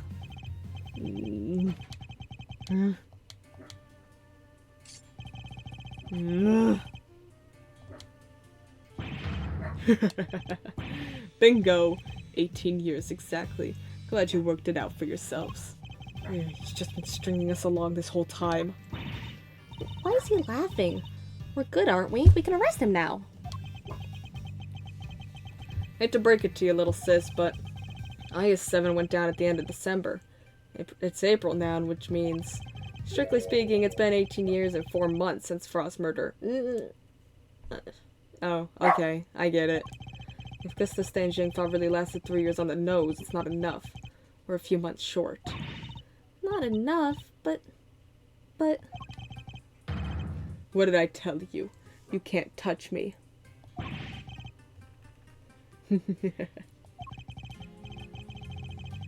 Hate to admit it, but he's read the board well when he made his confession. But it's been technically, has it been 18 years? I feel like it's been 17 because the trial took a year. How unfortunate, Mr. Edgeworth. If only the statute has been suspended for another year. Yeah, because the trial lasted a whole year, and usually the statute would... Let me read the book. The statute is suspended from the time of any accomplice's indictment to the end of their trial. Bingo! Those who would overturn the goddess's judgment must be willing to pay the price should they fail. And you, Mr. Edgeworth, have failed. No, I got it. I figured it out. There must be something I can do. I knew it. Well, if the law can't bring Mr. Gusto the justice, then... Judes, what are you thinking? Objection! There's no need to go adding to your rap sheet just yet. We're not done here. Far from it. Because there's still a way we can nail him. Eddie, not in public. There is? Alright, Miles Marino, pep talk.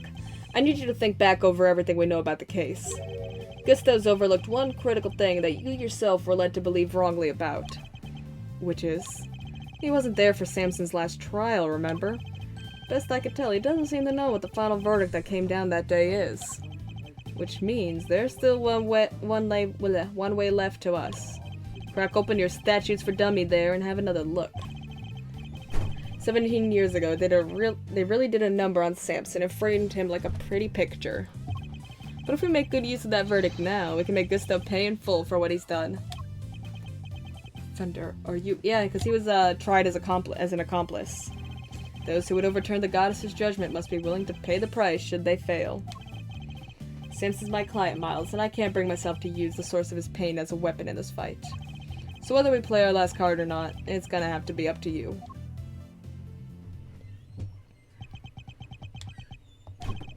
Bringing Mr. Gusto to justice can only happen if we use the outcome of that hard-fought trial. So, should I raise an objection and play that card or not? Yes!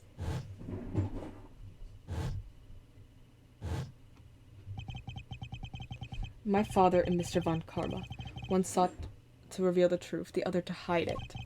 I know which path I choose to follow, the one that seeks to reveal the truth. The court has reached its final verdict. The record will state that Mr. Gusto has been found not guilty on all counts. No, Your Honor, Mr. Carmelo Gusto is absolutely guilty. And I refuse to let him walk away. His crimes are too unspeakable to go unpunished. Do you mean to suggest that you have grounds upon which to call for his arrest? I do. Now to show Judge Gavelle something that proves the statute of limitations hasn't yet expired. It's in this, right? Very well. Is there a particular page of the IS-7 case you'd like us to refer to?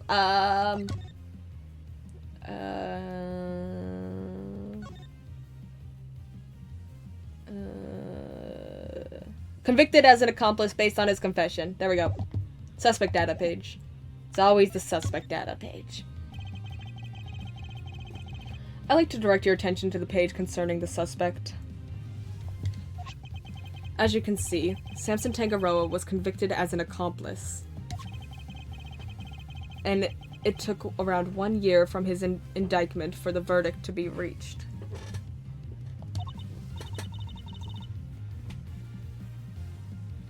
Yes, that does seem to be the case. Yeah, they were really heavy on saying that a lot. The book you gave us details certain conditions pertaining to the statute of limitations for murders. One of them, as I mentioned, is that the statute is suspended if the suspect flees the country. And another states that the statute is suspended from the time of any accomplice's indictment to the end of their trial. What? Tangaroa was convicted as an accomplice? Yep. Guess you were in Zhangfa when the verdict came down. Samson was convicted as an accomplice, not as the main perpetrator. Which is clearly news to you. And not good news either, am I right? But how can that be? Tangerel wasn't accomplice to anyone. He was innocent and you know it. Well, we know it.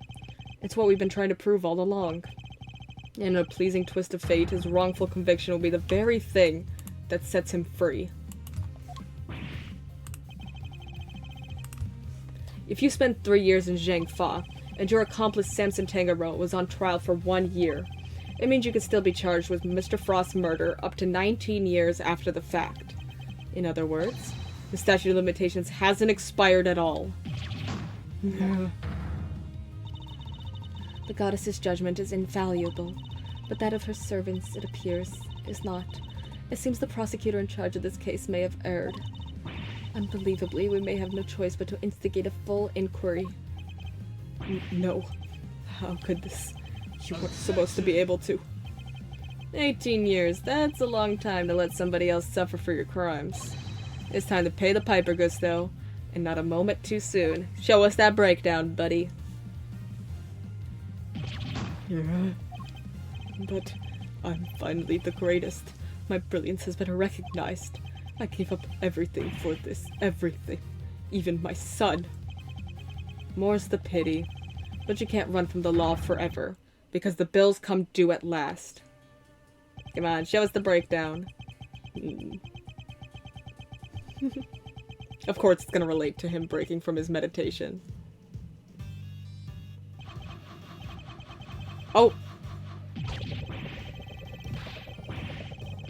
Oh, this is cool.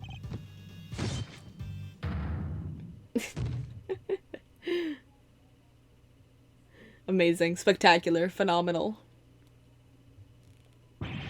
Mr. Gusto's all set for his trip downtown, sir. Oh, what? Good. Oh, which means it's your turn next, right? I suppose so. Jude's. I'm so sorry, everybody. I've caused you all so much trouble. But thank you. Thank you so much for bringing Mr. Gusto to justice at last. I'm afraid there's no escaping the consequences of your actions, Miss Bound. But those actions were born of the legal mistakes that were made all those years ago. We all know that. So allow me to apologize in return, on behalf of the prosecution. Oh no, I have no one to blame but myself for it all. Starting with those sculptures. Hey, Judes. I think maybe you might want me to represent you. I'm not some nervous newbie anymore. And there's no way I'm letting you take the rap for everything. Aww. Oh, I'd be honored. Thank you, Mr. Fender. Aww.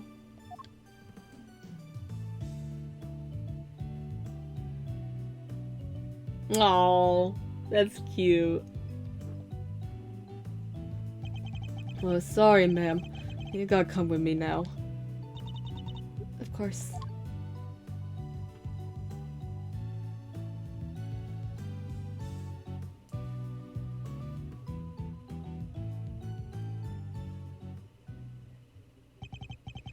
Judge Gavel, why did you lie to us? Lie? What are you talking about? You implied that there was no case for a retrial, but as we've proven, that wasn't true. Surely anyone truly committed to seeing justice done would have called for one as soon as the body was found.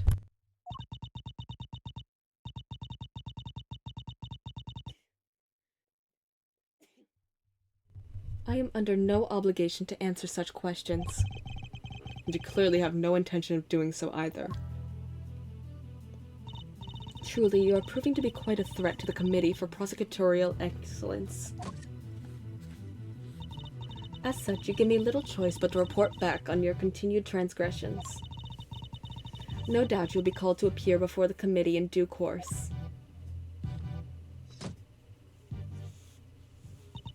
Now, I must be on my way. What the heck? And after you caught the real killer and everything. Isn't that what prosecutors are supposed to do? Regardless of how it all may play out, I will never regret what we accomplished here today. Mr. Edgeworth. Hey, Mr. Edgeworth? Yes?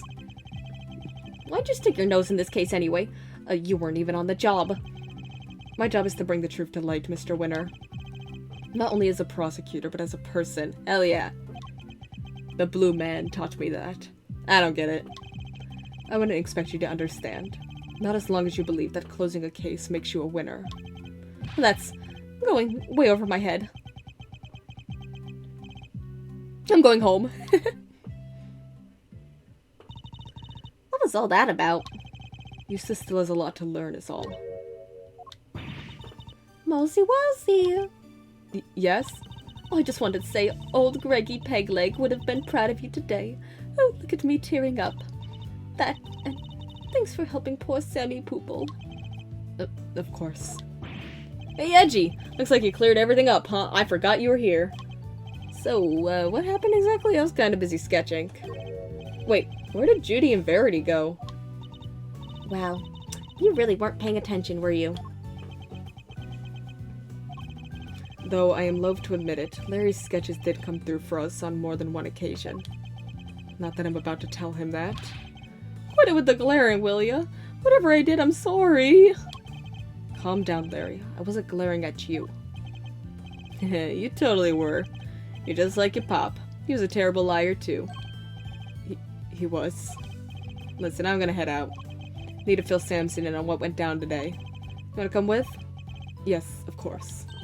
Great, then I'm coming too.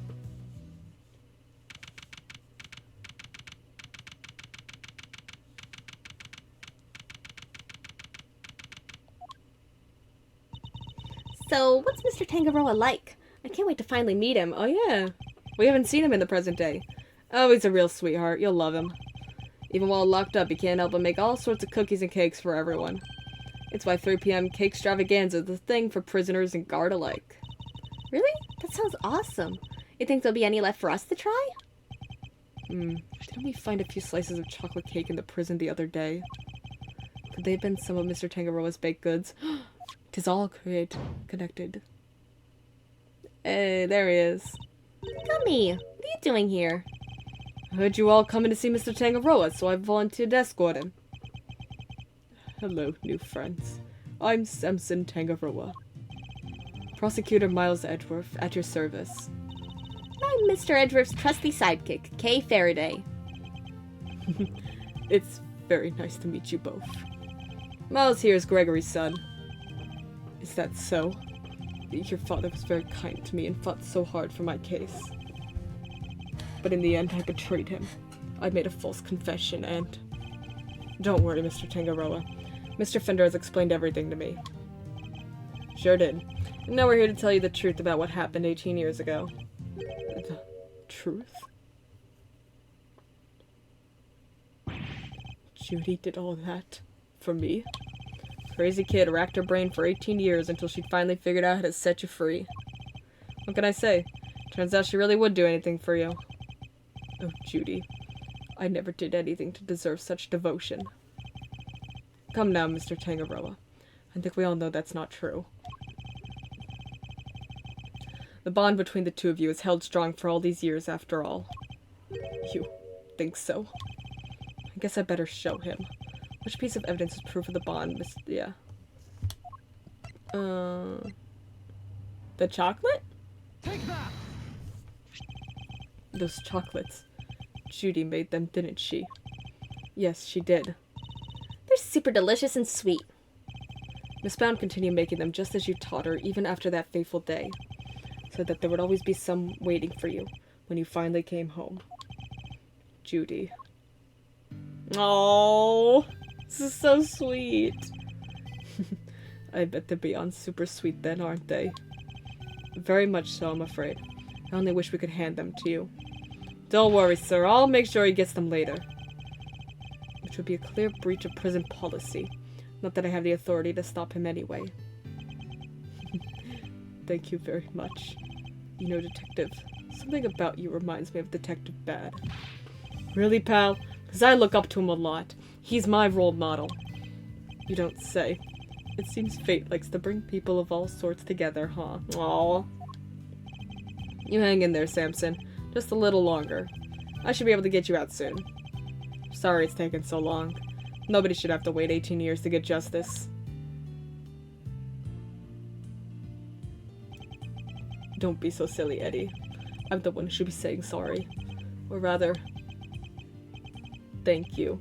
Truly. Oh, this is so sweet. He's so nice. Samson. Well, I guess it's my turn to wait for Judy to come home now. I better make sure there's something delicious on the table for her when she finally walks through that door. Oh! Don't let me down, Eddie. Leave it to me, big guy.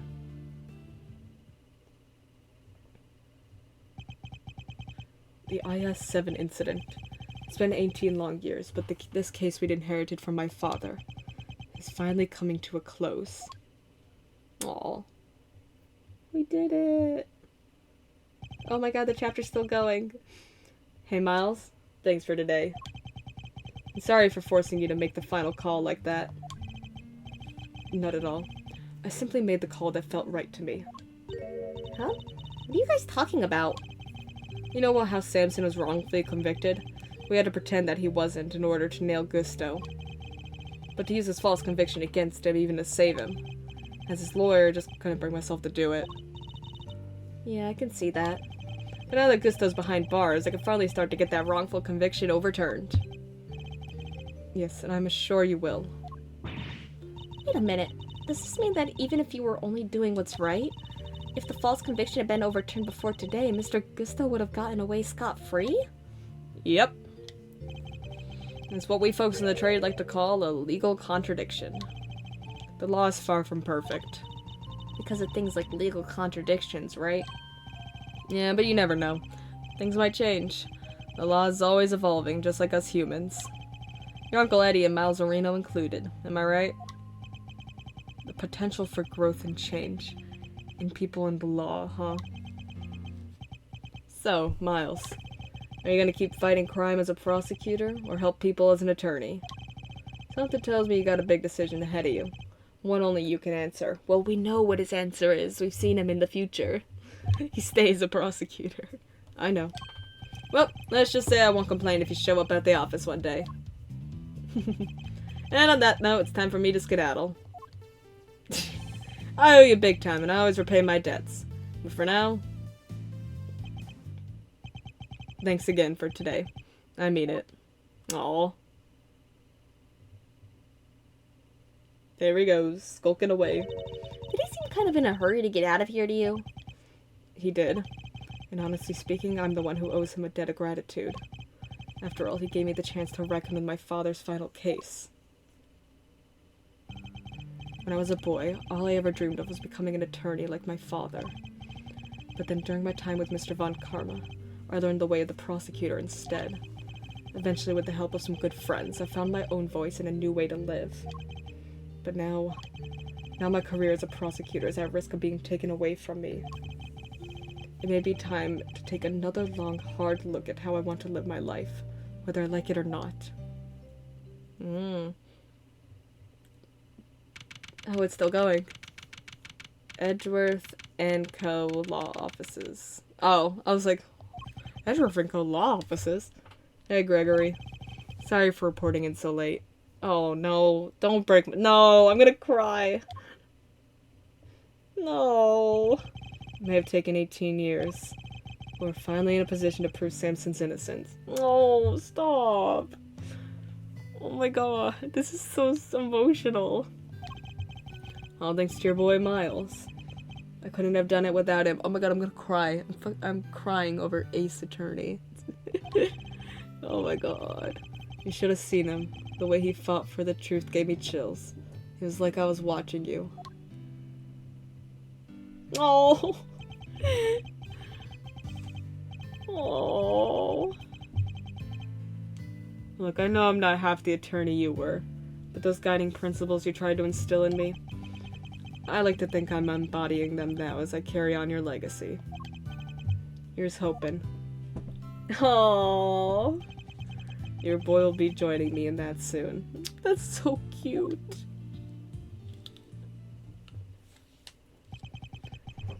Am I going to fight crimes as a prosecutor or help people as an attorney?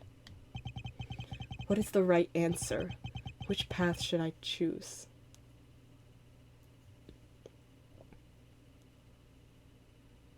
The end. Oh, turnabout legacy. That was such a good chapter. I just had to finish it today. I was so, like, absorbed into this story. Let's see the opening, because it's here. It's gonna play anyway. Actually, no, it's not. But let's play it. Let's play the opening. Might as well. See what we're getting into next time was Turnabout Forsaken. I hereby call this meeting to order. The committee. The committee is gathered here in the sight of the goddess to pass fair and frank judgment. The purpose of this hearing is to assess the professional competency of Mr. Miles Edgeworth. Ooh. Are you... Why are you wearing that raincoat? Oh. No! Oh? What? Did he push her off the building? What?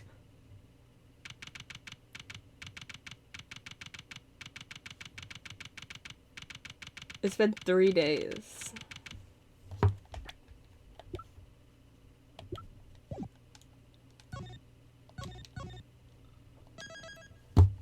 Huh. A mysterious curl appears. Well. Well then.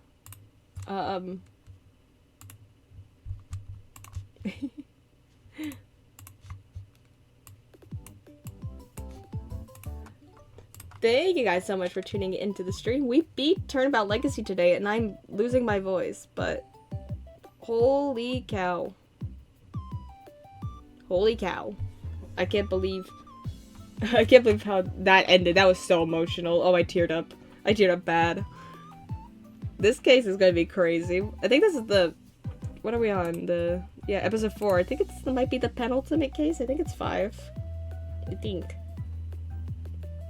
I'll have to check again. But yeah, let me find some of the raid. Who are we gonna raid?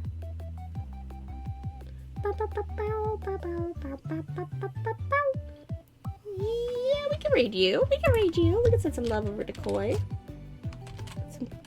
To Kens. Thank you guys so much for tuning into the stream. I've had a total blast today. I did not expect to stream for 3.5 hours, but sometimes that's how things go. I'm going to go get some water, rest my voice. I ran out of water like 2 hours ago. Thank you guys for joining me. I'll catch you next stream. Bye! Setting off at 5, 4, 3, 2, 1. Hold on. Bye-bye.